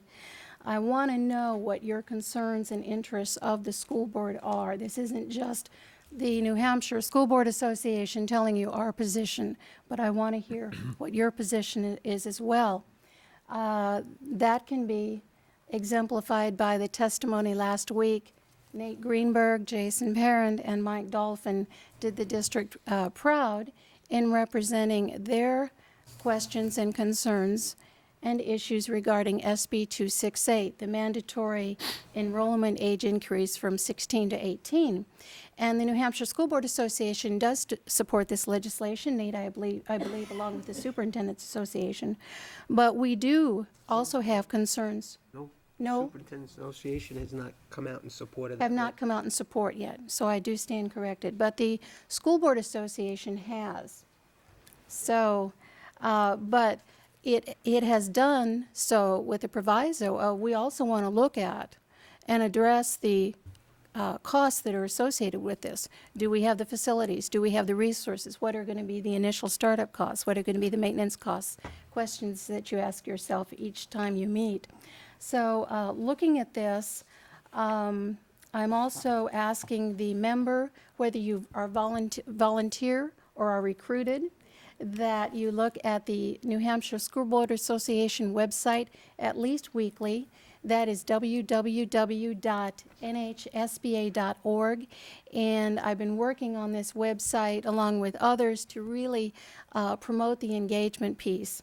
Let me walk you through just a couple of quick examples. Whoever is the member from the Londonderry School Board can enroll online either on the home site or the Advocacy Network site.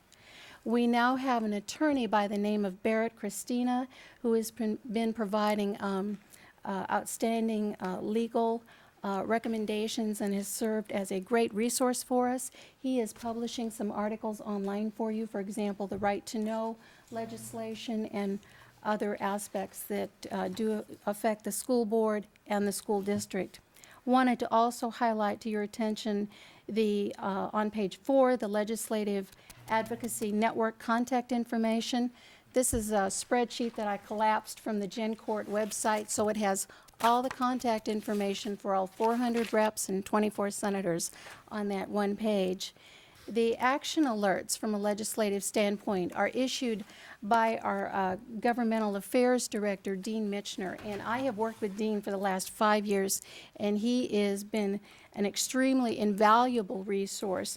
When he has an action alert, that means there's an immediate response or action required on pending legislation. As you know, schedules can get changed at the last minute. To facilitate this engagement, I'm just about to get on the website 5 different Senate and 5 different House committees. So, for example, you can click on the House Education Committee, and all the members who have emails that will automatically be pulled up, and you can zap off an email to them and let them know your questions or concerns. So there are other aspects that I hope to have online in the very near future. We are really looking at being more proactive. I encourage you, whether you're a member or not, to keep up with the legislative weekly bulletins. We also include a calendar, which gives you a 2-week time frame of scheduled legislative hearings and executive sessions. Again, trying to be proactive, but hoping that you understand that even at the last minute, 11 o'clock the night before, the best laid plans can be changed. Also, on the very last page, I included my contact information. I will be with the School Board Association from December until the session concludes in June. And at this time, I am available to any questions you might have, either regarding legislation, or I can discuss in greater detail the GenCourt website. By the way, GenCourt is the website for Concord. It's www.gencourt.state.nh.us/NS/. I know it by heart. The General Court refers to the House of Representatives and the Senate. It does not have anything to do with the judiciary. So I am available to any questions you might have or comments you would like me to take back to the association, or any questions regarding past, current, or future legislation. I think a shortcut to that website, too, I know I go to it every day, is nh.gov and fumble around and find my way into it. That's wonderful. Questions from the board? Ann, I have one question. I've had a conversation with you but not asked it this pointedly because it came to me as you spoke.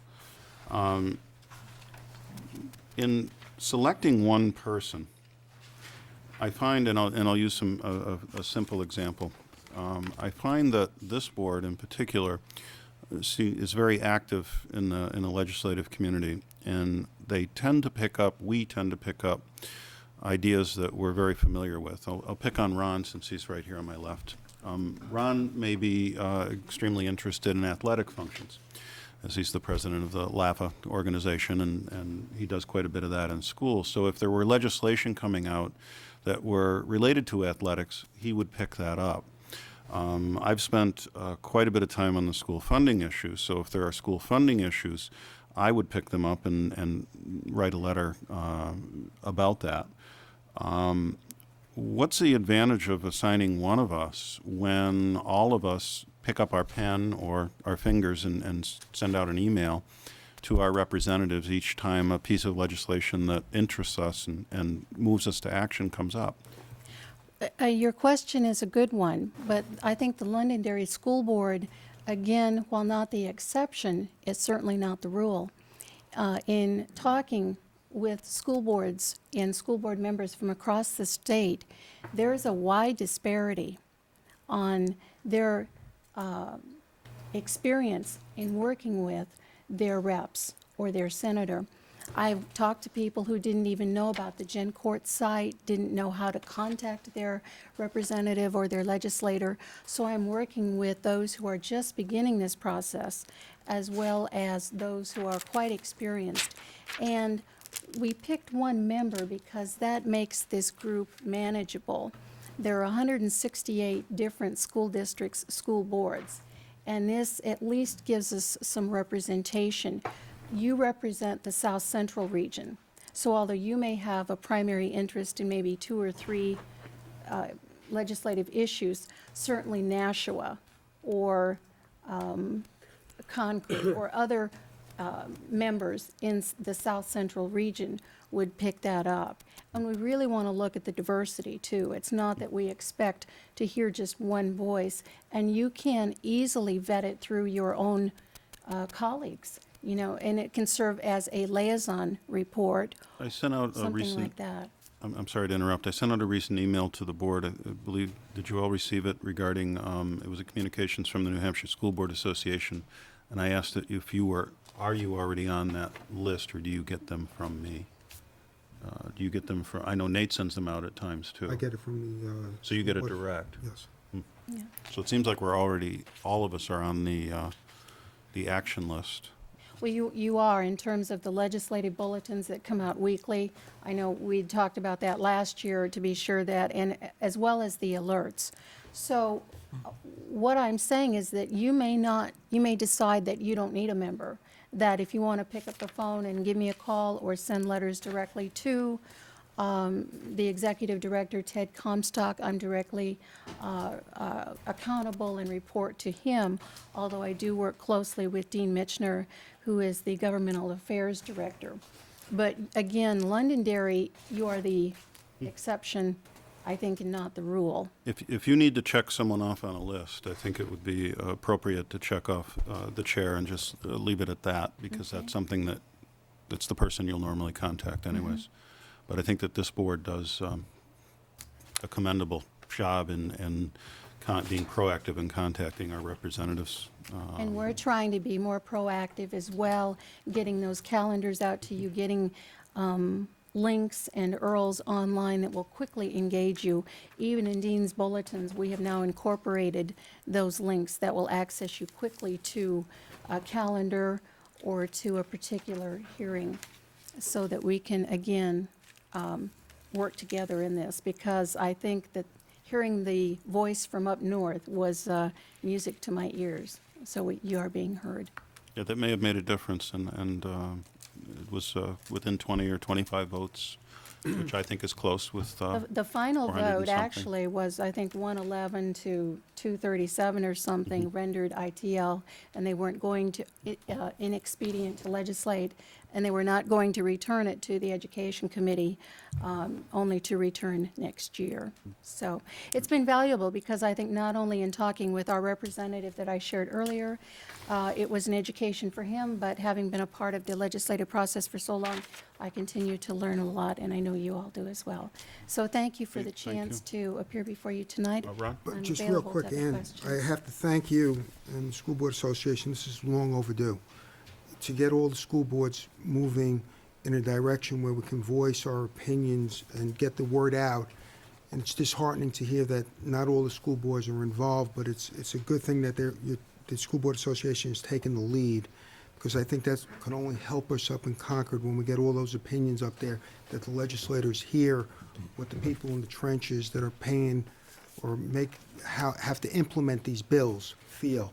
So I think this is an excellent job on your part and the association's part to get this going. Thank you very much. No matter how they voted on the 16 to 18 Right. support. Well, again, I think to read President Sue Allen's letter, the last paragraph does say it quite well. I think we're in violent agreement. We really need to look at the money and how the resources are going to be addressed. Agreed. And I won't even pretend to reflect what Nate said. Thanks. Thank you Thank again, you, Ann. gentlemen. Thank you, Ann. Thanks, Ann. Thank you, Ann. Thank you, Ann. If any other questions, announcements from anyone? Ron? Mr. Chairman, I've got a couple of them.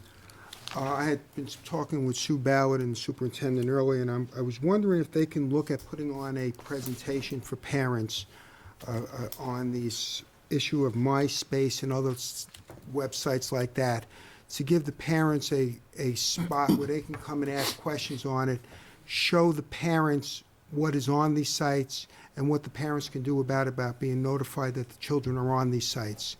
And I think that's something that we should do as a district, just to educate the parents, where technology is moving fast and the kids are moving as fast as the technology, and we're just a little bit slower than the kids. So I was hoping if that could be done earlier. Sue said she'd do it. Yeah, I think that that's reasonable, Sue.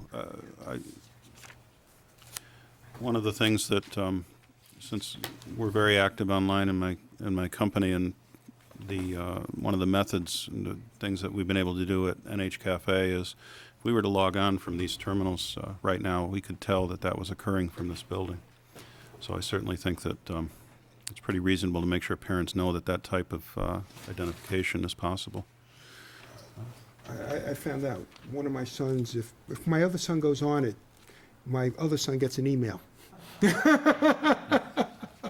So he's wired that in, so we've got that done. So I think there's things that parents can do, and I think it's our job that we have some of the technology that we can add to help the parents out. You have others? Because I Yes, have sir. some too. Okay. One of the other things, we have our night program or our adult education program continuing each year, and it's growing nicely. And that's working well for the students. One of the things that has come up a couple of times, and I think our program has matured enough that it can handle it, and I'd like the administration to take a look at it, is offering some courses for adults in the evening. What I'm looking at is, even as a starting point, is some computer courses where we offer a single night of web design or Excel or Word or digital cameras, where we can offer maybe 4 or 5 nights of this over a 7 or 8 week period that we can teach additional information on it. I think we could use this as a zero cost to the district, having the adults pay for the course and getting the benefit that the community can use the facilities that they've paid for in their taxes and also get some knowledge on that. I know I was looking at the Exeter night school program, and I saw quite a few courses there, and I said, boy, this is something that we should be doing in our school district as a starting point. So I was wondering if the administration could take a look at that and see if that is possible to do.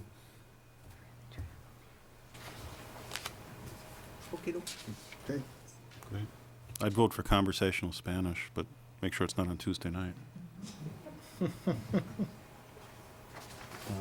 Actually, let me do 2, and then you can do that. Okay. 2 other announcements that we would like to make. We just received word, comes from Jim Elefante, who's not available this evening.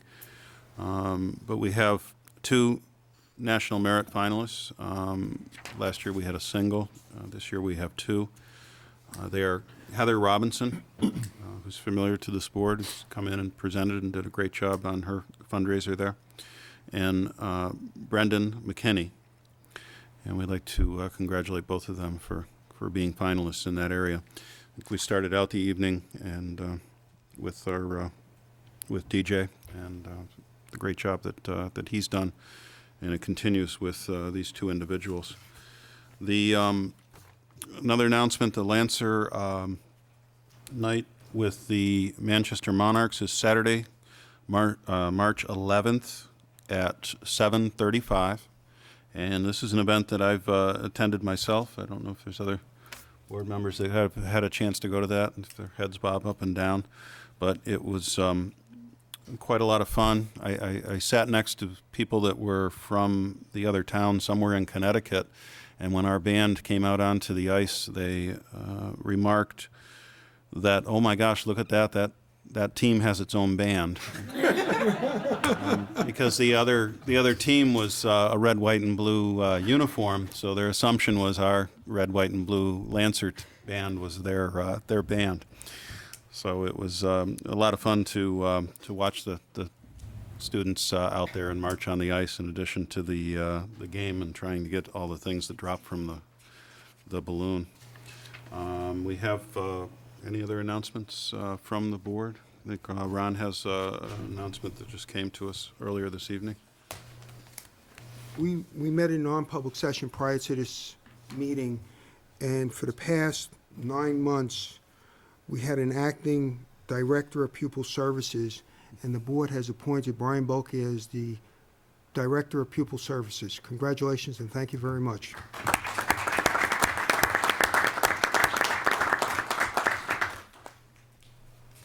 Great. Congratulations, Brian. And thank you, Nate. You don't want to speak from Brian, do you? A speech from Brian? We're running really late. Now, I'm good. yeah. Brian said he'd like to have Peter speak for him. Actually, I keep eyeballing the one that worries me, but it's okay. Great, thank you. On to the consent agenda. One discussion on the consent agenda. There were some minor edits to the minutes, but one of the edits was in regard to a vote. Paul, if you would just review that so that it's clear what the vote was. All right, in the January 10th budget workshop, where we were discussing Article 11, petition special article on the auditorium. There's a little confusion in the vote. The final vote, the record wants to say, was that the motion passed by a count of 4 in favor, 1 against, and 0 abstaining. And it presently reads, Motion passed 5-0-0, and then later it says passed 4-0-1. So we can boil that down to one count of 4-1-0. okay. All right, great. Further discussion on the consent agenda? I'll take the motion. Motion to accept the consent agenda. Second. I have a motion and a second, and Mary, you had a question? I think you should indicate who the dissenting vote was. I think it does on the minutes, go ahead. You're right, it is correct. It says I was the dissenting vote. And it was, that was the vote to move it to the public hearing, was actually. All right, we have a first and a second. All in favor? Aye. Opposed? 5-0. Hey, Whitney, I thought you thought we'd never get to you. Okay, the semi-formal was held 2 weeks ago, or from this past Saturday. It went very well. Just over 600 students attended, I think. The decorations were fantastic, and the students really appreciated them. And special thanks goes out to the Londonderry High School art department that made us a life-size Oscar. It was really cool. Let's see. Within the past week or so, many of the organizations in the school have been participating in Dollars for Scholars. Tonight is NHS's night. They're there. I'm pretty sure they're probably done by now, but they were participating in that tonight. So far, Student Council again holds the highest record for this year. Typical. The drama club has begun its rehearsals for Fiddler on the Roof for band and color guard. They're beginning to hold practices and sectionals in preparation for our trip to New York coming up on St. Patrick's Day. A little bit of news about sports. Last week, the wrestling team won their meet 57-16 against Winnicott. And tonight, boys varsity basketball plays Timberlane in their home playoff game. And that's it. Try to just keep it short for you guys. Thanks. Miss Me? I have a lot because I missed a couple meetings. So I will also say, since we mentioned the bad accident a couple weeks ago, Bob Hopkins, just so everyone knows that the emails going around and checking with people at school, he's doing very well, remarkably well, has been moved into Spalding Rehab, if you didn't know that. And things just sound very, very positive. So a lot of us who have been there for a long time are very happy to hear that, keep that. Brian Quartermunch at the high school told me a while ago that it ended at the end of first semester, but he has a World at War class, several of them. It was a new elective this year. And they actually adopted a platoon in Iraq through Operation Sandbox, and they've been sending care packages and letters for over a month. Gail Esterly at the high school told me back in early January that the Career Center hosted a workshop for juniors and seniors on the nuts and bolts of apprenticeships, and more than 30 students had attended to learn about options for post-secondary training and employment.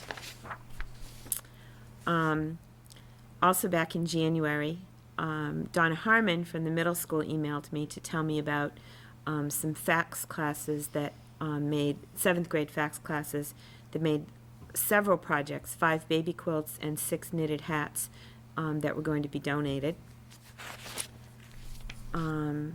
Dee Pringle at South School emailed to tell me that enrichment class clusters for 4th and 5th graders were getting ready to start. Students had a chance to sign up for the activity in which they'll participate for 1 hour Friday afternoons in January and February. Sample activities are Morris dancing, winter tracking, running a business, sewing, planning a dream bedroom while staying within a budget. There are over 24 activities to choose from. The monsoon team at the middle school emailed to tell me, and this is probably out of date now, but that in English they were working on personal projects using a database, using both the computer lab and some Alpha Smarts. In math, they were exploring magnetism. In science, In math, they were using rational numbers. In exploring world language, they were designing the perfect classroom using vocabulary. And in social studies, they were going on the voyage of the Mimi, and they were in the library researching Latin American projects. Typhoon team sent me information at the end of January, in 7th grade, that Lorraine Abore and Josh Totten Greenwood had invited 2 people from Lutheran Social Services of New England as guest speakers, Shelley Lathrop and Forkpa Sumo from the Interfaith Refugee Resettlement Program joined geography classes and spoke to the students about Africa, refugees, and local programs for them. Shelley's been working for the agency for 2 years, and Forkpa has just started working there. He left Liberia 15 years ago and came to the U.S. 2 years ago. It was a great, fantastic conclusion to our Africa unit, and we sent the 2 social workers off with 2 huge boxes filled with donations for the refugees. Many of us were surprised to find that they had placed 400 plus refugees in New Hampshire last year alone. Forkpa's personal accounts of hunger, wandering, war, refugee camps, and travel to the U.S. were extremely interesting. We hope to continue this service relationship with our new friends. We thought the school board might like to hear of some of the good things we're doing. This was from also back in January, that it had been in all the papers, but 7th grade Thunderstorm students spent an afternoon with Don Newcomb, one of the first African-American Major League Baseball players. Bob McClellan had arranged the visit following the Cultural Diversity Conference at Waterville Valley. And I'll kind of combine 2 from Julie Wood, who's art at the middle school. She had told me about several 8th graders who were participating in the New Hampshire Scholastic Art Awards program. And then she just informed me that 8th grader Alan Medeiros won an honorable mention at the program. His artwork will be on display at the Bedford Mall through the month, I guess, just through January. And the ceremony was held last Saturday. Other students who participated were Billy Pudicombe. I haven't seen some of these names yet, so I apologize if I mispronounce it. Lauren Bowles, Katie Juster, and Ashley White.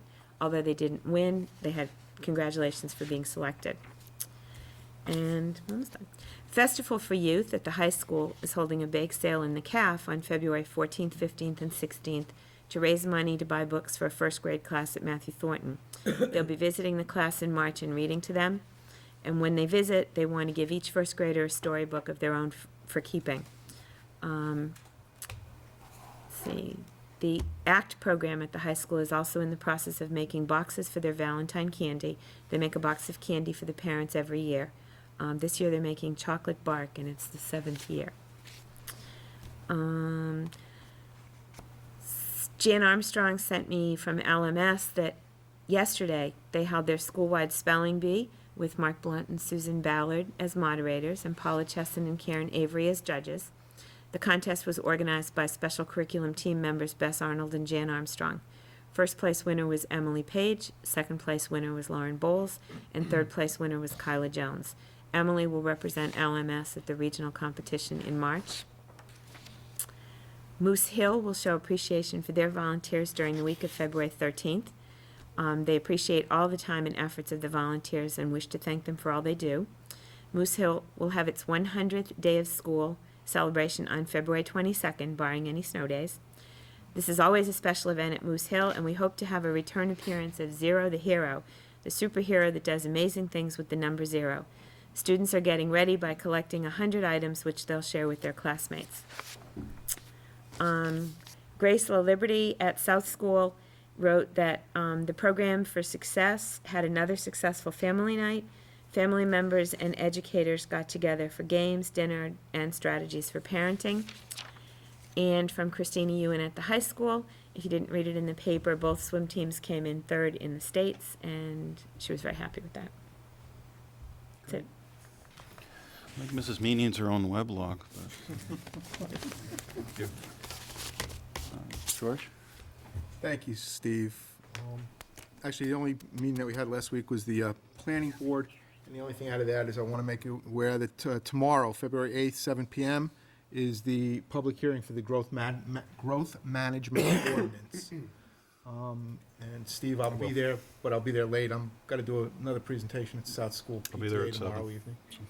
So I appreciate that. And Nate, I honestly don't know why I just thought of this, but at some point in the next few meetings, can we get an update on how the enrichment clusters are going Absolutely. over at South School? I have honest to goodness, I have no idea why it popped into my mind, but it did. And before it died of loneliness, I better figured I'd get it out. Absolutely. Or got That's tired. it. Or got tired, yeah. Paul? And I'll be looking forward to maybe even some demonstrations or examples of what came out of that, some of those clusters, perhaps. Nothing from me, Steve, nothing to report. Well, we'll be talking about the building committee meeting. And special education had a meeting in the past couple of weeks. It was a very lively meeting. We had a discussion on grades, and we'll probably continue that over the next couple of meetings. Great. Dan, and as I give mine, if you'd like to move forward, Mr. Lincoln, while I give my little talk, we're almost back on schedule. The town council, was conversations regarding a 2006 mosquito control program, which, Brian, I know you were involved with that type of thing, Tripoli and all that last year, so that would be important for the district to pay attention to that. Years ago, we looked at spraying and decided against it because of the size of Londonderry and that type of thing, but it does appear that they may be moving in that direction this year to, it's okay, I can. They may be moving in that direction this year to do spraying and that type of thing. They even had a vendor in to discuss it, so I think it's important that the school be involved in that with your expertise and your people, as well as the spraying of the school area. We certainly would want to be aware when that was going on, so we would know for notifying the students. The hospital, sorry, but it's jumping right out at me too, but we only had two discussions on junkyards, and the other two will be on the 20th for those interested in that. The hospital for vets is next week, and that was talked about by Tom Dolan, the chair. As I understand it, there's several of the schools putting that together, and he'll be going out on that next week to present those to the veterans in our hospitals. So, Bob, thanks for staying, and I guess it's Chuck Zapple is not kind of here, but our new owner of the building, or at least the majority of the building is. So, go ahead. Or school. Okay. As you all aware, we completed the second phase of the project last week. The classroom wing opened up. It was through the efforts of many, many people, ProCon, the district staff, custodial staff who worked a long weekend, and the teachers themselves and the students. But Zach can speak to the acceptance of the classrooms by the teachers and the students. But now that the classrooms are open, the next phase is the small renovation, which is now taking place for the new nurse's office and the teacher's room. That will be completed by the middle of next month. And after that, we are planning on demolishing the portables. And that will be done during the April vacation. And then that will complete the construction until school gets out in June. And at that time, we'll complete the renovation area of the library, the hallways, the kitchen area, and the remaining work outside. So by the 1st of August, middle of August, we'll be done completely at North School. And Zach next year and his staff should have a good opening without any construction equipment or hassles with workers in there working. So the project remains very solid financially, and see no issues with any unexpected financial things cropping up over the next, for the duration of this project. So, Zach? Just to reiterate what Bob had said, we have been in the addition now, the classroom teachers, for a little over a week. Today we finished up moving some of our special education teachers into their new home. So pretty much everybody is in the addition and extremely enjoying what they have out there. And I think once they were, moving from the portables was sort of a sad event for some of them who'd been in there for a long time. But after a couple days being in the new addition, I think they forgot about the portables anyway. So we put together a little PowerPoint presentation for the board and the viewers just to take a look at some of the classrooms. I could take credit for the PowerPoint presentation, but I'm not going to. I want to thank Terry Bristol, computer assistant, for working the last couple of days and helping me put this together. First of all, I wanted to just inform everyone in the audience the up-and-coming events on February 9th, which is this Thursday evening. We will have a building tour, pretty much looking at some of the renovations and certainly the new classrooms in the new addition.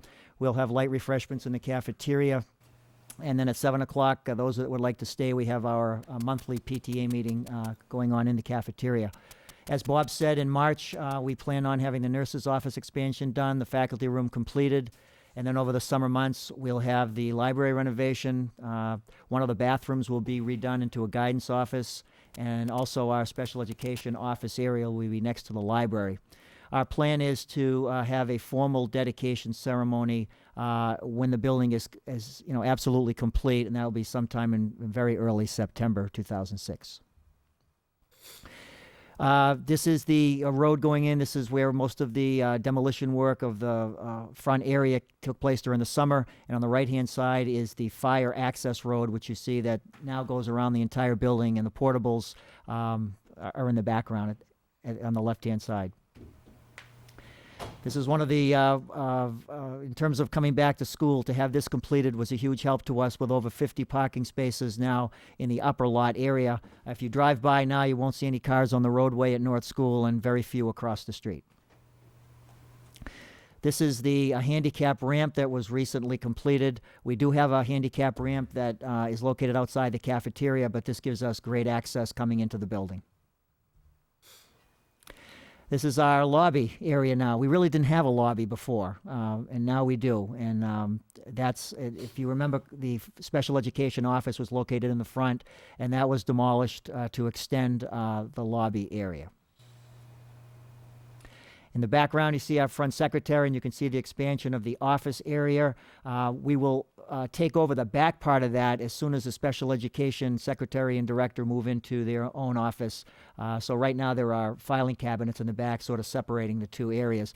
On the right-hand side, you see the princess's brand new office. That is Mary Colton, our assistant principal, who pretty much assumed the girls' bathroom, and that's how our office areas were expanded, by taking the bathroom area and moving those two office areas and expanding them out.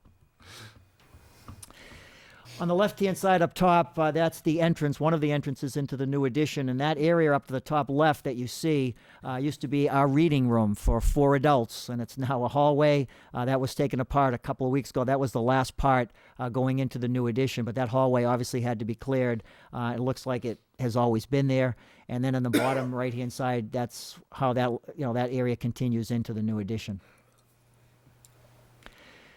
This was quite a day when we actually moved the students, and I think you can see the top two pictures are the old part of the building. I shouldn't say the old part of the building, the main part of the building, but you see how wide the new addition hallways are, and we actually had kids standing in the middle holding their arms out, and they couldn't reach the walls like they almost could up top. So that was a very exciting day when students moved into the addition.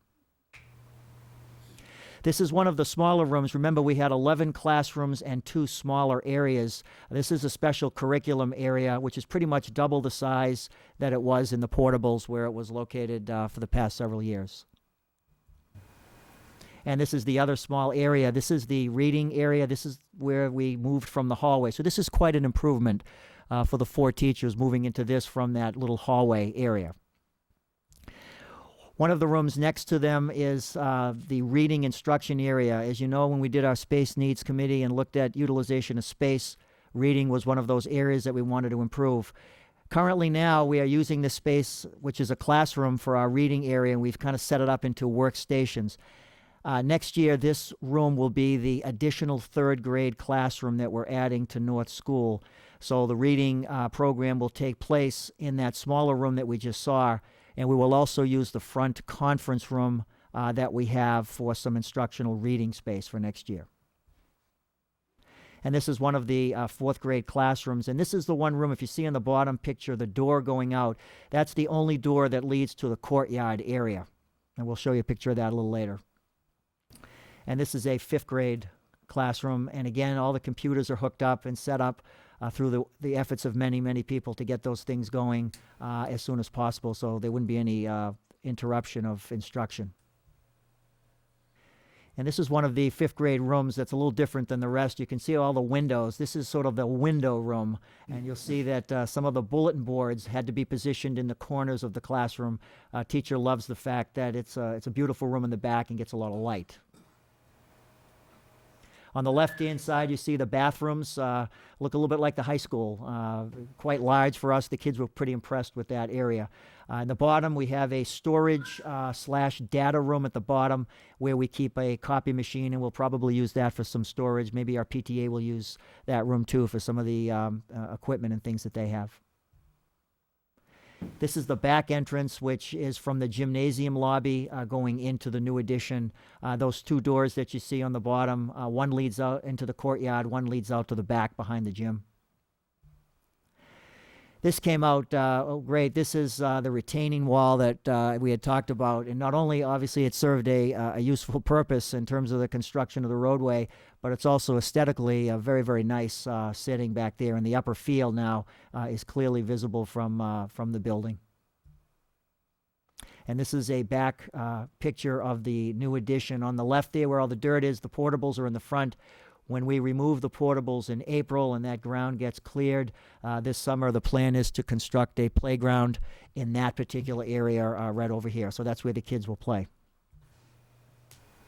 Doesn't look great right now, but that right side is pretty much the courtyard that we have.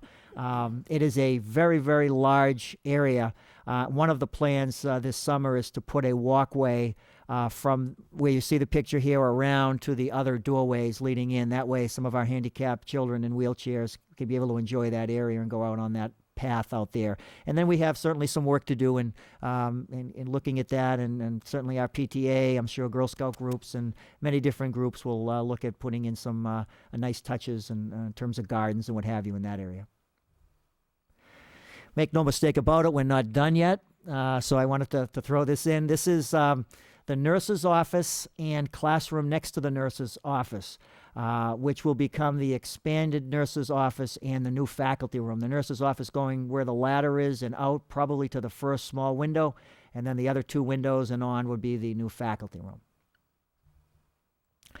Certainly there's many people to thank. I just wanted to highlight the Londonderry community for their efforts in getting out last year for the vote. We really appreciate everybody coming through and voting for the new addition. The school board, certainly the North School Building Committee and Chairman Bob Lincoln for all of their efforts. We meet on a monthly basis, and a lot of things go on each month, and a lot of progress has been going on because of their efforts. Certainly Procon Construction, they've done a great job with the timelines, and certainly impacting education in terms of the noise has not been a huge deal to us. I can't thank enough Chuck Zappler and the school district custodians and maintenance staff. They put up with a lot the last couple of weeks.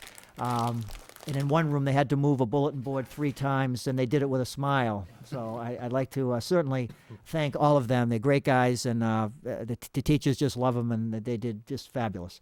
And certainly Terry Bristol for making me look good tonight and putting this PowerPoint together correctly. So thank you very much to everybody. Any questions from the board or anybody else? Oh, this is great, Rick. Do you have anything else, Bob? Questions from the board? And just one other thing. If you remember, John Conley and I did a TV show for Channel 20 prior to the addition being completed, and John and I are going to get back together hopefully in the late spring when the addition is completed and actually doing another TV show, kind of the after of the before. So I already talked to John, and he's excited about doing that, so looking forward to that. Now, you mentioned a building tour on February 9th. Is that for curious parents and that type of thing? Absolutely, absolutely. Anybody can come in. Like I said, it's from 6:30 to 7. We're actually going to walk through the addition, see the classrooms, and then we'll have light refreshments, Steve, in the cafeteria prior to our school board meeting. Great. Have fun. Thank you. Super.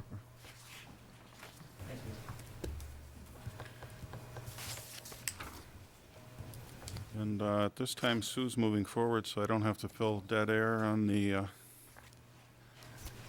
WLLO Broadcasting Network. It was nice not to have Chuck here, only because it's nice he's taking a small break. Yeah. When he found out that Peter was going to be running the computer and Richard was going to do a PowerPoint, he thought he'd better stay home. Rather than wait for something to short circuit. Yeah. I actually heard from one of the, I spoke to one of the janitors in a public setting, and he was excited to be able to make that move and work at North School. He doesn't work at North School, so everybody really chipped in, which was great. Thanks. The guys did all kidding aside, guys did a great job. Amazing. And, Chuck did his usual outstanding work and was all over the place, and greatly appreciated. So we're going to talk about underwriting to fund all of our new buildings we'll need when we expand on the north side of town. We are, but before we do, I thought I would mention, Mr. Campo previously indicated he'd like administration to try and take a look at a kind of a comprehensive education program for parents on the internet, web, precautions they can take, what they should know, how they can get smart about working with their kids on using those wonderful resources.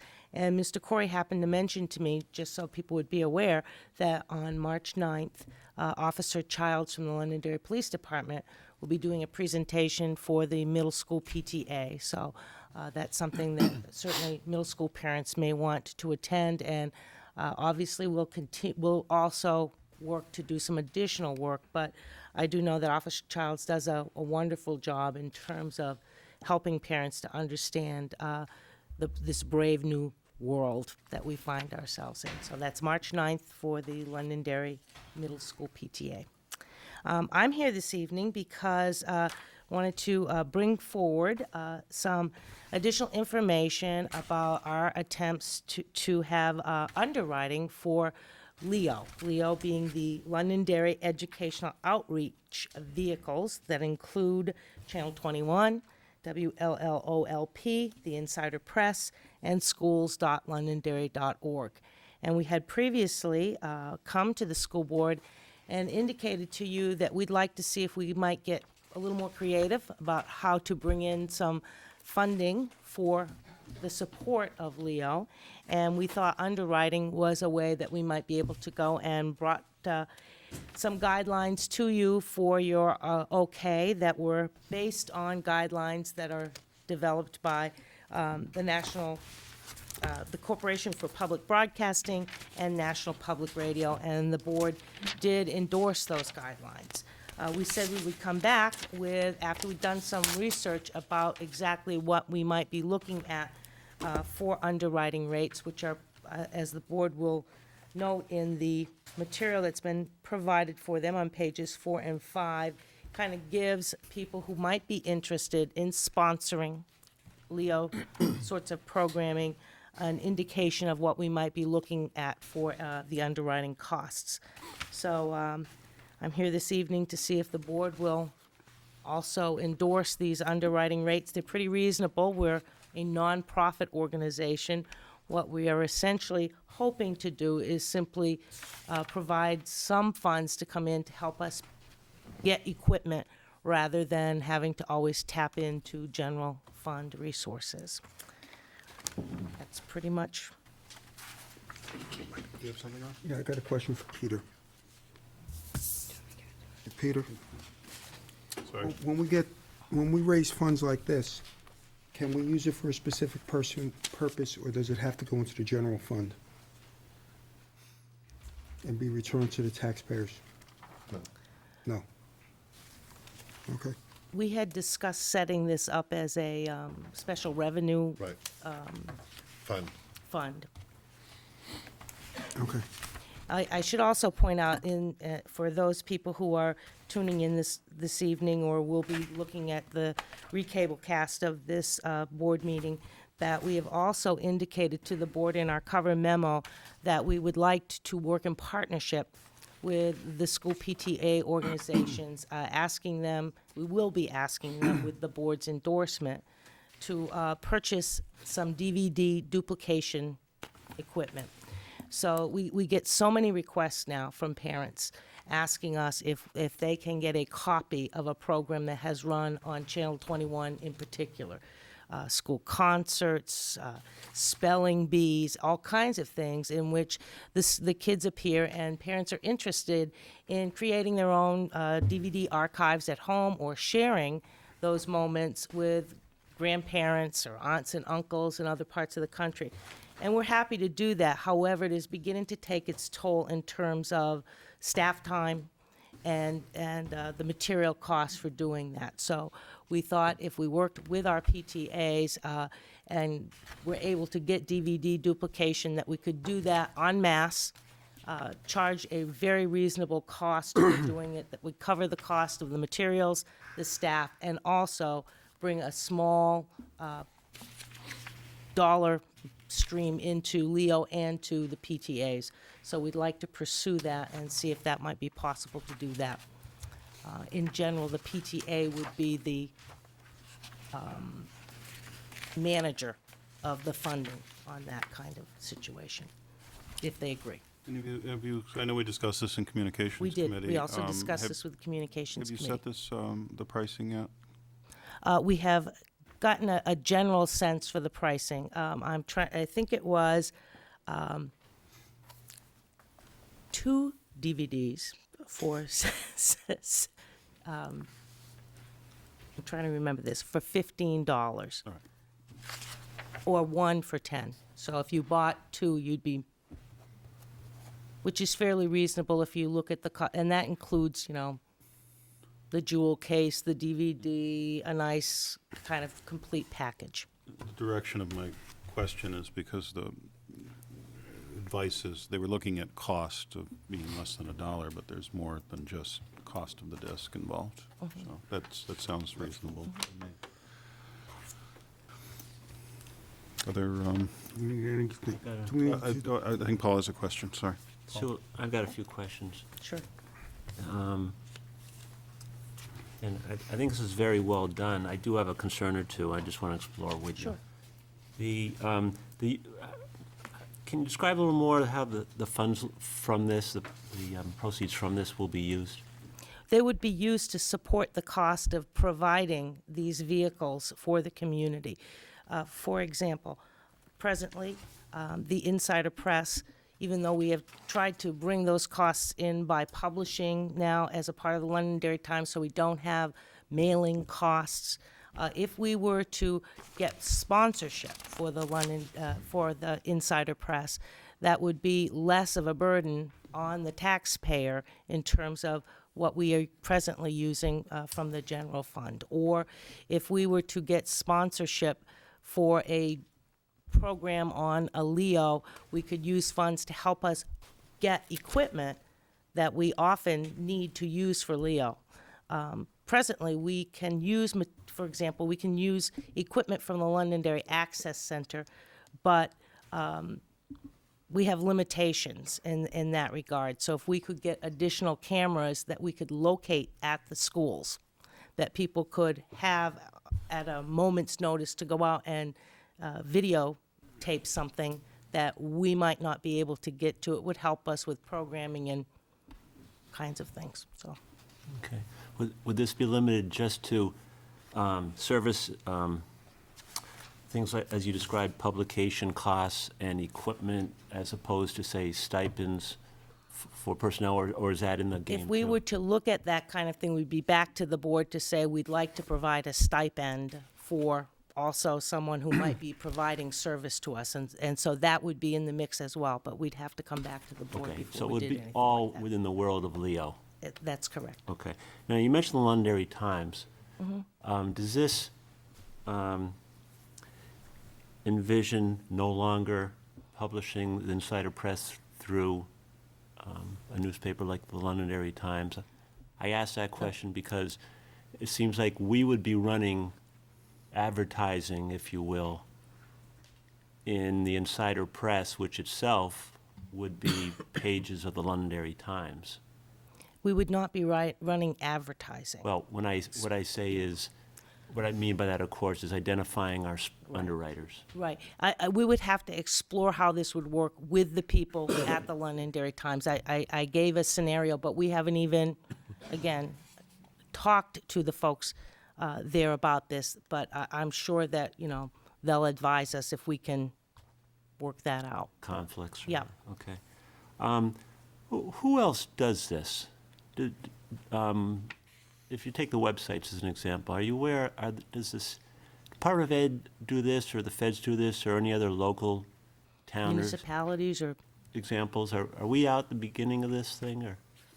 When we were doing the research on this, we found very few examples of municipalities or schools doing this, but there are a few. There were a few that would provide opportunities for people in the local communities to show their support for government, or their town government, municipality, or a school by providing opportunities of that sort. But they're not many that I'm aware of, certainly in our area. And so we are kind of a little on the edge bringing this forward, but it seems a prudent thing to do in terms of Sue, being didn't creative. the town do this with their website with the movies? That may well be, that's correct. I There thought may have been The old some site. underwriting The old on site that. had that in there, I thought. With some revenue coming I from think that? there was revenue coming, no? I don't remember. I know they did it, I had movie listings. yeah. I think it might have been just to get people to go to the site. It might not have been the first fee, but. Be a lost leader or something. I- Okay, I want to congratulate you and your committee on putting together, I think, a very good, strong package, and also really being ahead of the curve of what most people are doing.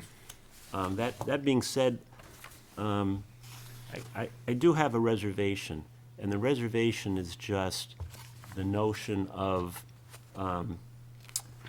showing,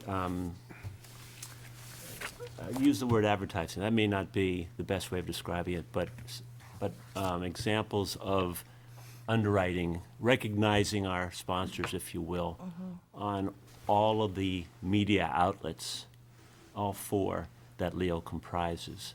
I'm not sure I'm against that, but I'm wondering if something like this could maybe be rolled out a little incrementally to get our sea legs, to get the public used to it.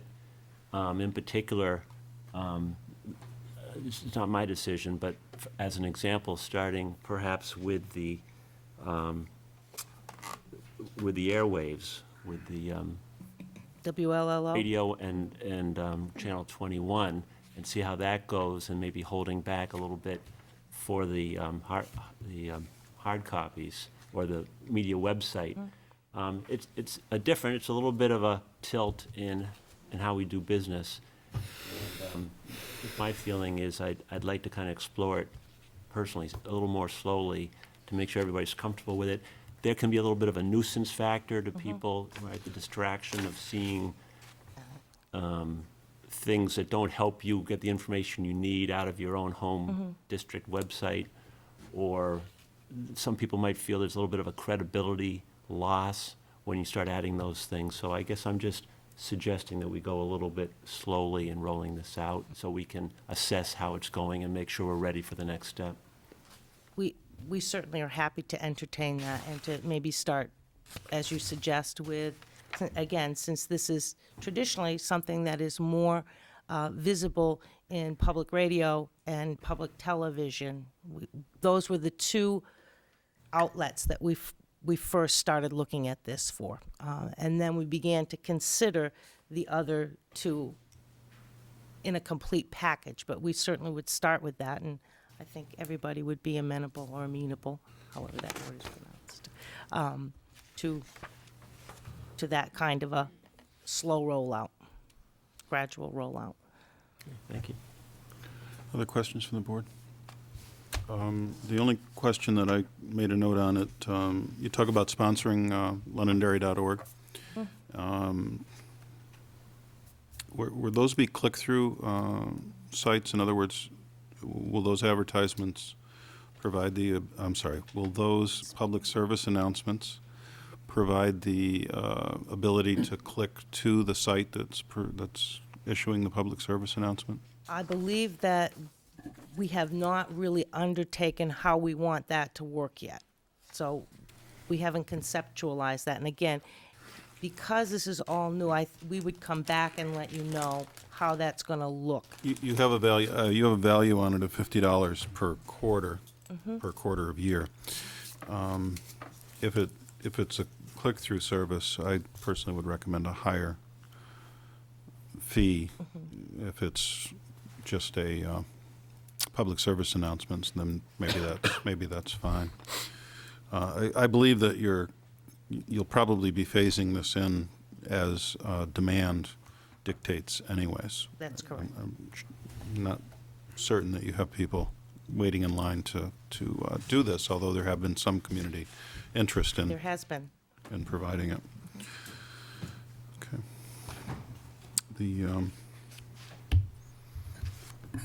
Thanks for the continued effort on this. Would you like, Nate, would you like a motion from the board to support the additional information that's been brought to us, which includes sponsorship and pricing with Paul's recommendation of a phased-in approach? Yes, that'd be appreciated. It'll be interesting to hear comments from the community and see how they feel. Mr. Chairman, I make a motion that we support the Leo sponsorship opportunities and the rates presented tonight with a phase-in approach. I'll second that. We have a first and second. Further discussion? Seeing none, all in favor? Aye. Aye. Opposed?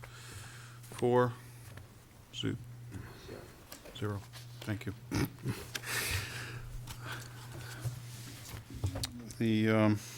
Thank you very Thank much. you. The next item is also Sue's, the status report on additional locations for cable casting. This is an update for the board. The board had previously proposed to the town council that the council consider outfitting additional locations at Londonderry High School for live cable cast of community events and meetings. And Mr. Young and I visited with the town council and discussed this with them. And the council was receptive, and I believe the agreement was that the school district and the town would try and have a meeting of the minds on this and see if we could get some traction to investigate. So the superintendent and I had the opportunity to meet with Dave Karen, the town manager, and Dottie Grover, the Access Center Coordinator and Director of Cable, and we had a very healthy, good discussion about what we were looking at in terms of something very similar to the setup in this room, the Moose Hill Conference Room, for rooms 221, the music room, and the high school cafeteria, so that in the future, any events or meetings that occur in those facilities would be able to be cablecast live to the public, and to be also able to have presentations very similar to what happened this evening when Mr. Zakili was able to have that fine presentation that that he did for us, or with a lot of help from Terry Bristol.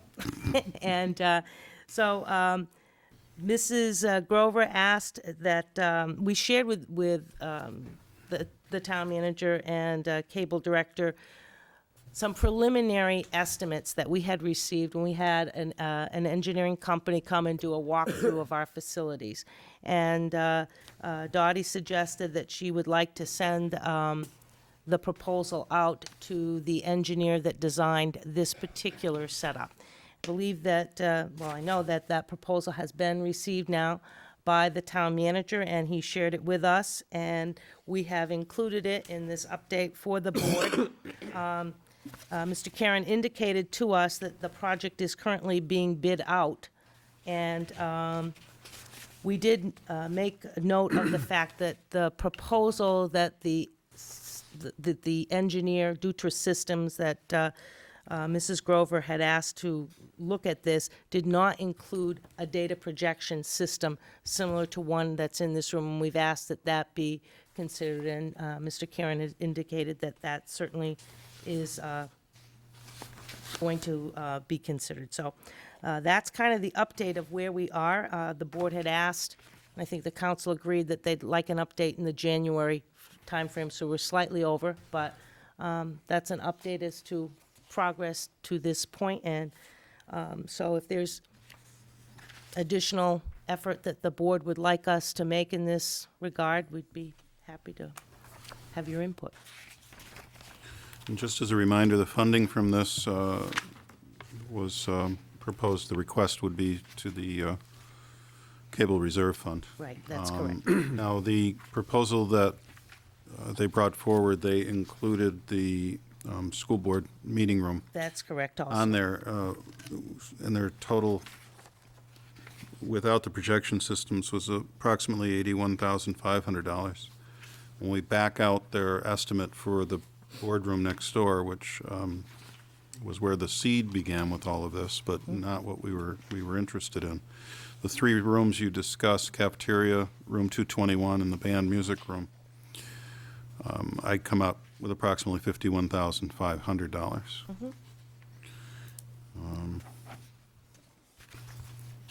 And you said that Dave Karen has reviewed and agreed that to put in the projection system so that those would be a community use. Obviously, the council controls the funds anyways.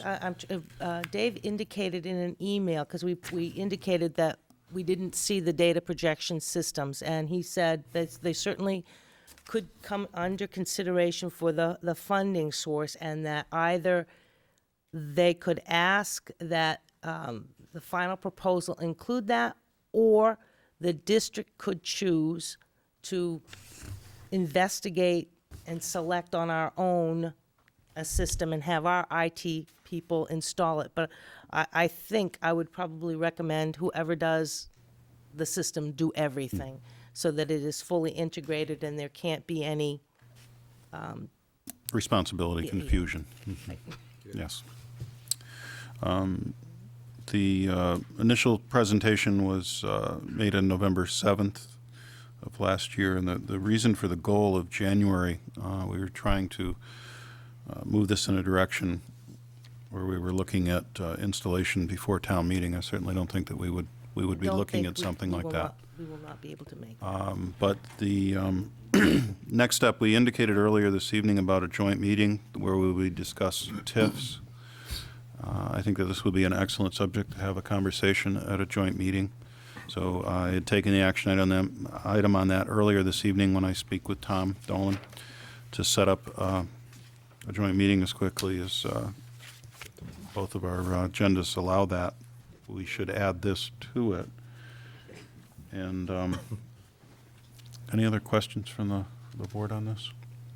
Just one. Oh. Sue, on the dollars here, it looks like the engineer's proposal here is significantly higher than our preliminary estimate. Does anybody look at what the big difference was? Yes. Our video technician, John Bolio, did do a side-by-side comparison between the two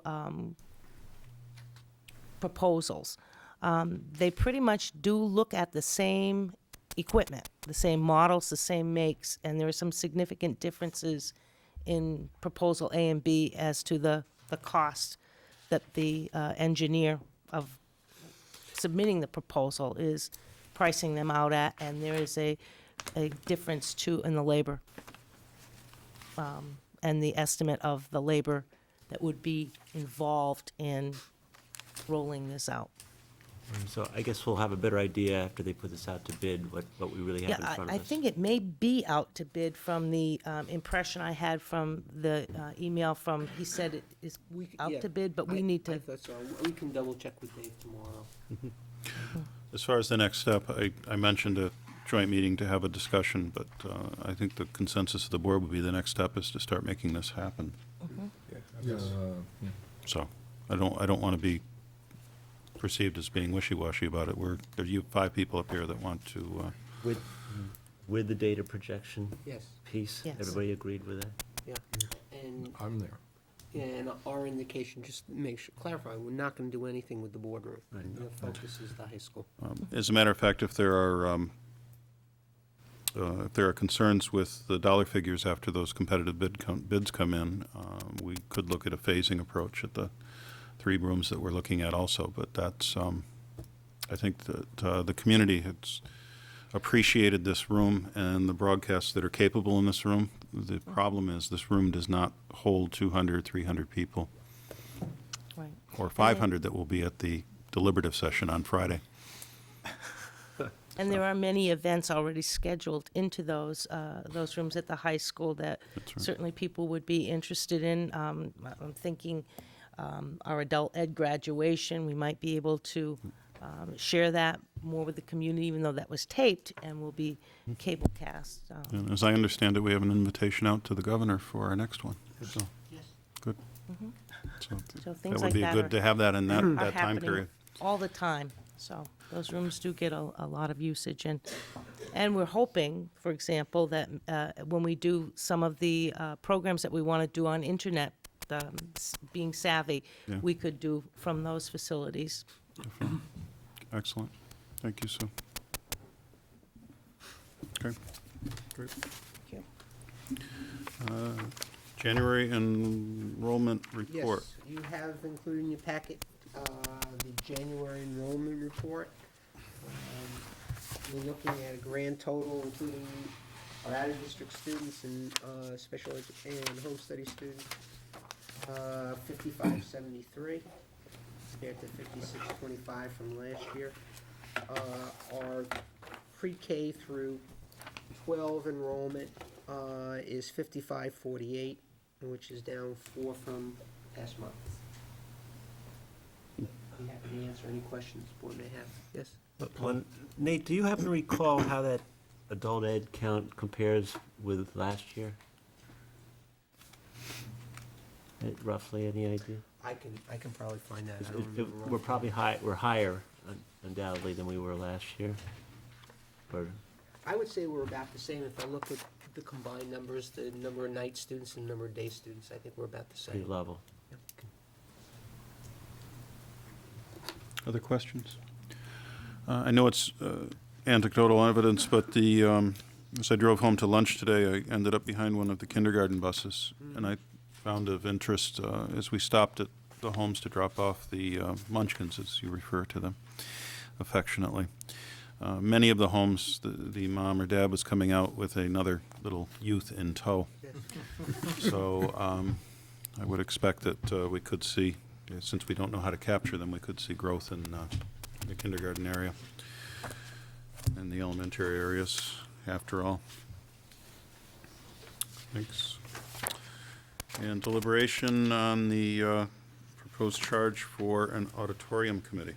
The board had requested that the administration put together a charge for auditorium, excuse me, auditorium committee. And I'll read it just for the members of the audience. The board will form an auditorium committee that will be charged to make recommendations to the board regarding the construction of an auditorium for school educational purposes, including music and drama performances / activities. The committee shall report back to the board with recommendations for their consideration on the following: educational specifications, size based on educational specifications, potential locations, estimated cost, including construction and operations, state building aid, funding options, and suggestions regarding placement on CIP in light of various school district construction priorities. The committee will be composed of the following members: 2 school board members, superintendent/designee, business administrator, director of facilities, director of music, high school drama club advisor, high school principal, 2 representatives from Friends of Music, 1 representative from the Cultural Affairs Committee, and 4 community members. The board will solicit individuals to participate on the committee and appoint members no later than April 21st, and will provide the board with bi-monthly updates. It is expected the committee will complete its initial report to the board by September 15th, 2006. Questions from the board? George? Nate, thanks again for getting this together rather quickly. I just have a couple of comments and a couple of questions, and you can address them as necessary. I completely understand that on the charge, the focus towards educational specifications, and you mentioned it a couple of times, educational purposes. Right. I think one of the things that we don't want to lose sight of, as minor as we may consider it, there's potential for other groups to use these opportunities, and I don't want to get that lost by the constant focus on educational purpose, educational purpose, educational purpose. I mean, I understand where you're going. I just want to make it clear publicly that, Absolutely. that needs to be considered. Absolutely. The way I looked at it, excellent point. The way I looked at it was this is a school facility and will be Absolutely. rented on the same basis or utilization on the same basis as our school facilities. So I think one of the things that the board had wanted to make clear was that this was, in a sense, a school building. Absolutely. And it was not designed to make money to offset the costs. So that's why the emphasis on education. I appreciate that. I appreciate the clarification. The other thing, having been involved in committees and groups before, I'm concerned that 15 members is a lot of people. A couple of the questions that I'm not sure about, and you can probably answer. You got a superintendent and a designee and a business administrator. I'm not sure that couldn't be a single position, unless you've got other thoughts on that. And the others, I mean, I see a clear need for them. I'm not convinced that we need 2 board members either, but, you know, in deference to that, I mean, I'm only looking at it going from 15 to 13, so I don't know what impact I'm having. But I think, excellent points. What we tried to do was get a committee that covered the bases. There were some educational aspects of it that I obviously address. Yep. Having Andy and our high school drama person on, I thought was certainly appropriate. Yes, Peter, absolutely. Peter for the financing, and it could be one of those meetings where Peter doesn't have to That go was all that the was time. my thought. Was you know. it may be And I'm sure that would bother him greatly, but, one less place you got to be. How Right. upsetting is that? and I mean, Peter may be one of the kind of people that can get Ad can get hoc pulled kind of in thing, yeah. in an ad hoc position. And I guess just going down the list, I see 2 representatives from Friends of Music as well, and I'm not sure that that's. I mean, I understand it's a big organization, but I'm not sure that a single representative from there with an alternate. I just, in my mind, I can see 15 people not moving forward very quickly to get what we're trying to get by September 15th. we've had building committees this size, and they've moved fairly rapidly. Okay. I'm trying to think back of The high school. the high school building committee and. About 30 and, people. So they move quickly because it's a single-minded focus as opposed to a different kind of committee. But good Good point. enough for me? That's it, Steve, thank you. Other questions? Ron? Mr. Chairman, I make a motion that the school board accept the charge for the auditorium committee. I'll second that. We have a first and a second. Any further discussion? The only thing I'd like to add on counterpoint to George's comment is it lists 4 community members as a separate line item, and I appreciated that. I think sometimes we don't involve community as broadly as we should. So in addition to that, you have the 2 Friends of Music and representatives from the Cultural Affairs Committee and so on, so there'll be quite a bit of the community involved in this. Oh, Paul? Sorry, one more thing. I see Brian and Steve here from Cultural Arts. I guess I was just going to wonder if they might have any comment on this. If they'd like to come forward, they can come in after we take the vote, because I have a motion and second on the floor. All those in favor? Aye. Aye. Opposed? It was a 5-0, Mary. Yeah, I guess I'd just like to say thank you for putting this together so quick. I did, very pleased to see this action go on. Absolutely. As you know, we have a presentation to do Friday about the article that's on there, so we're still going to go through our little motions and things like that. I think that that's what you would expect out of us. My one question, was there any significance to the report being back by September 15th, a preliminary report? My feeling was that would give us, in our compacted time frame, enough time to come up with a legitimate recommendation and come back fairly quickly. Was there any thought that this might be a possibility of entry into the CIP next year through this report, or would you be looking at probably a following year decision on that? I think at this point here, it'll give us an idea of where to put it into the committee, depending on where they are. If at all. If at all. Right. I think that would be, I mean, that's like the very tail end date of the process for next year would be around that time frame. So I don't think see you'd where it make could be rushed any more than this. But I think it can give you, at the 15th, it'll give you an idea of where it might be, because you're at the tail end of the CIP process at that point in time. And George, I looked at this membership list and had some of the same concern that you guys, different people expressed about 15 people. I know that this high school was 31 or something like that. But I looked at the list of objectives that are laid out here. It's pretty comprehensive, and there's going to be some divide and conquer work probably necessary. So some people are probably going to want to focus on certain areas. I mean, I agree with you. If you try to get 15 people agreeing on every single one of these things, it's going to be a cumbersome task with that aggressive a schedule of September 15th. But by dividing it up into some things, different people can look at, some of these go by real quick too, like state building aid. Yeah. If we're not putting a lot of classroom space, there's no state building aid. So. It's yes or no.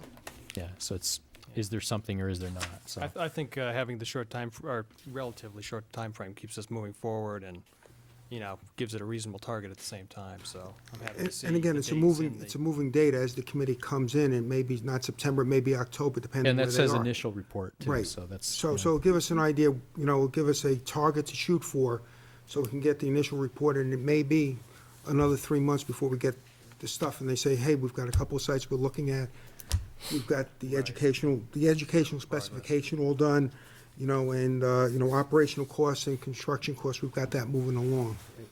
But I just wanted to really just focus on saying thank you for the board and Nate for putting this together so quickly.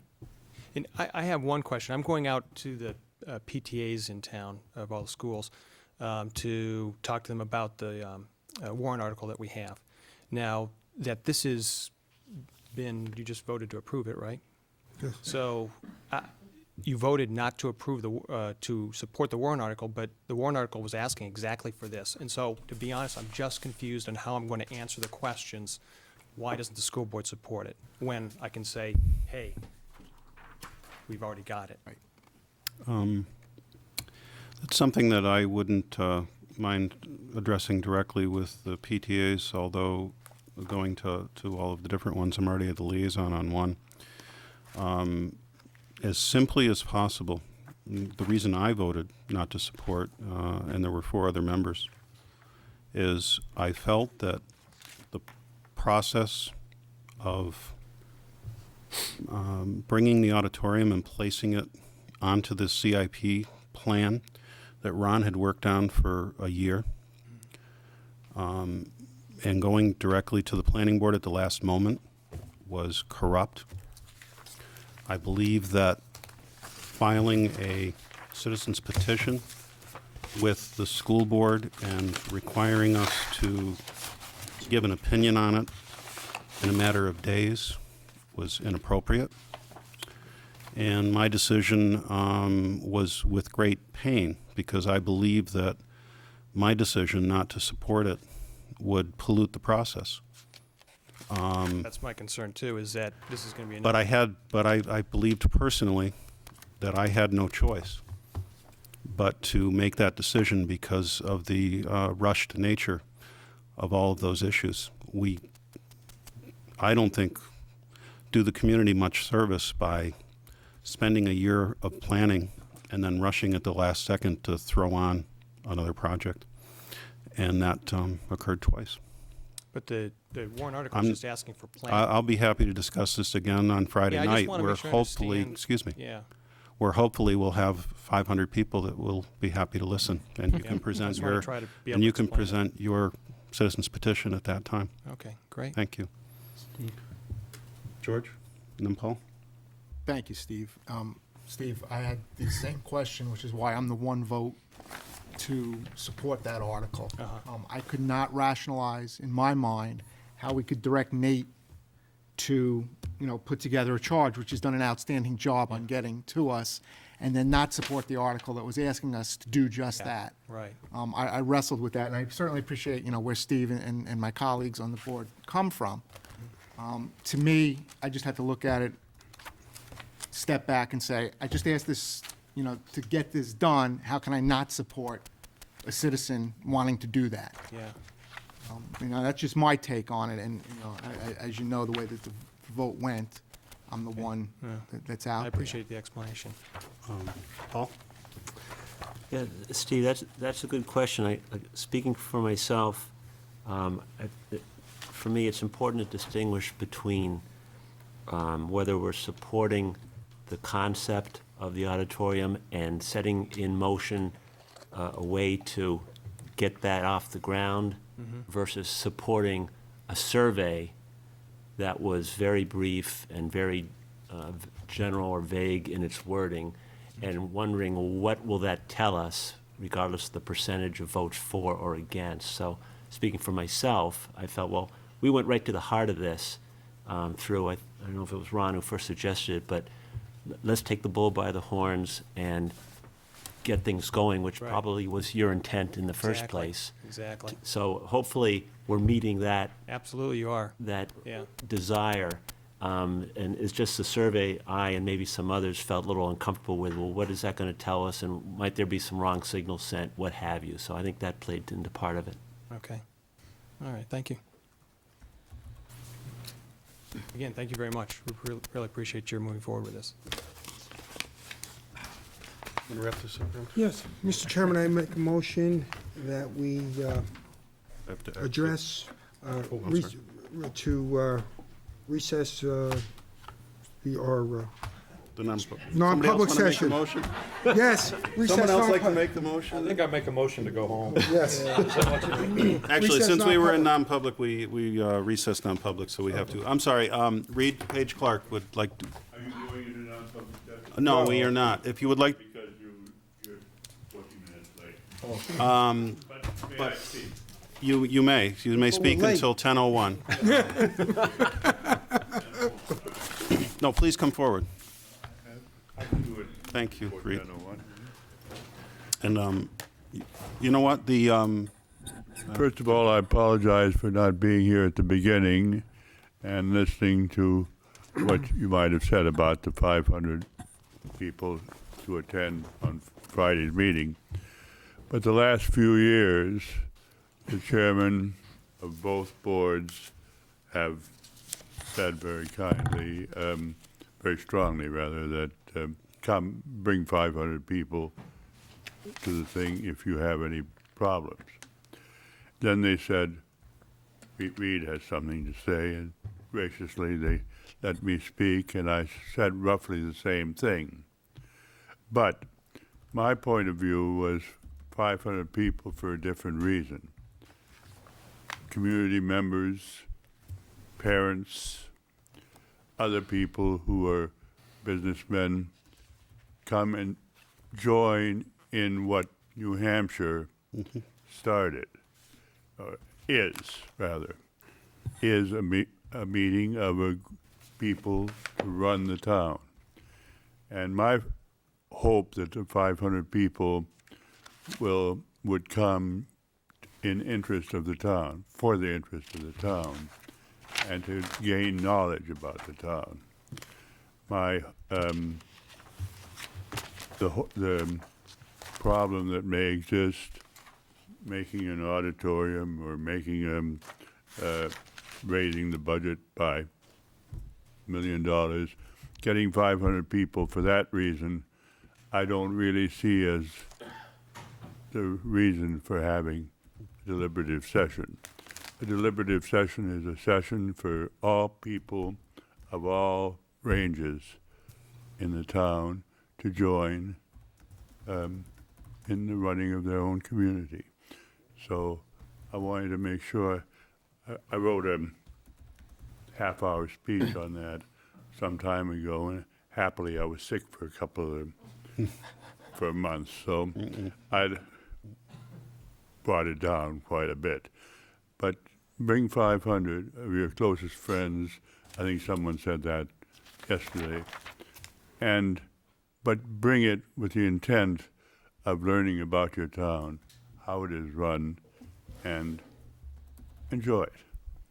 It's only a Friday night. What the heck? Thank you. Thank you. Thank you. Read page clerk. Try again.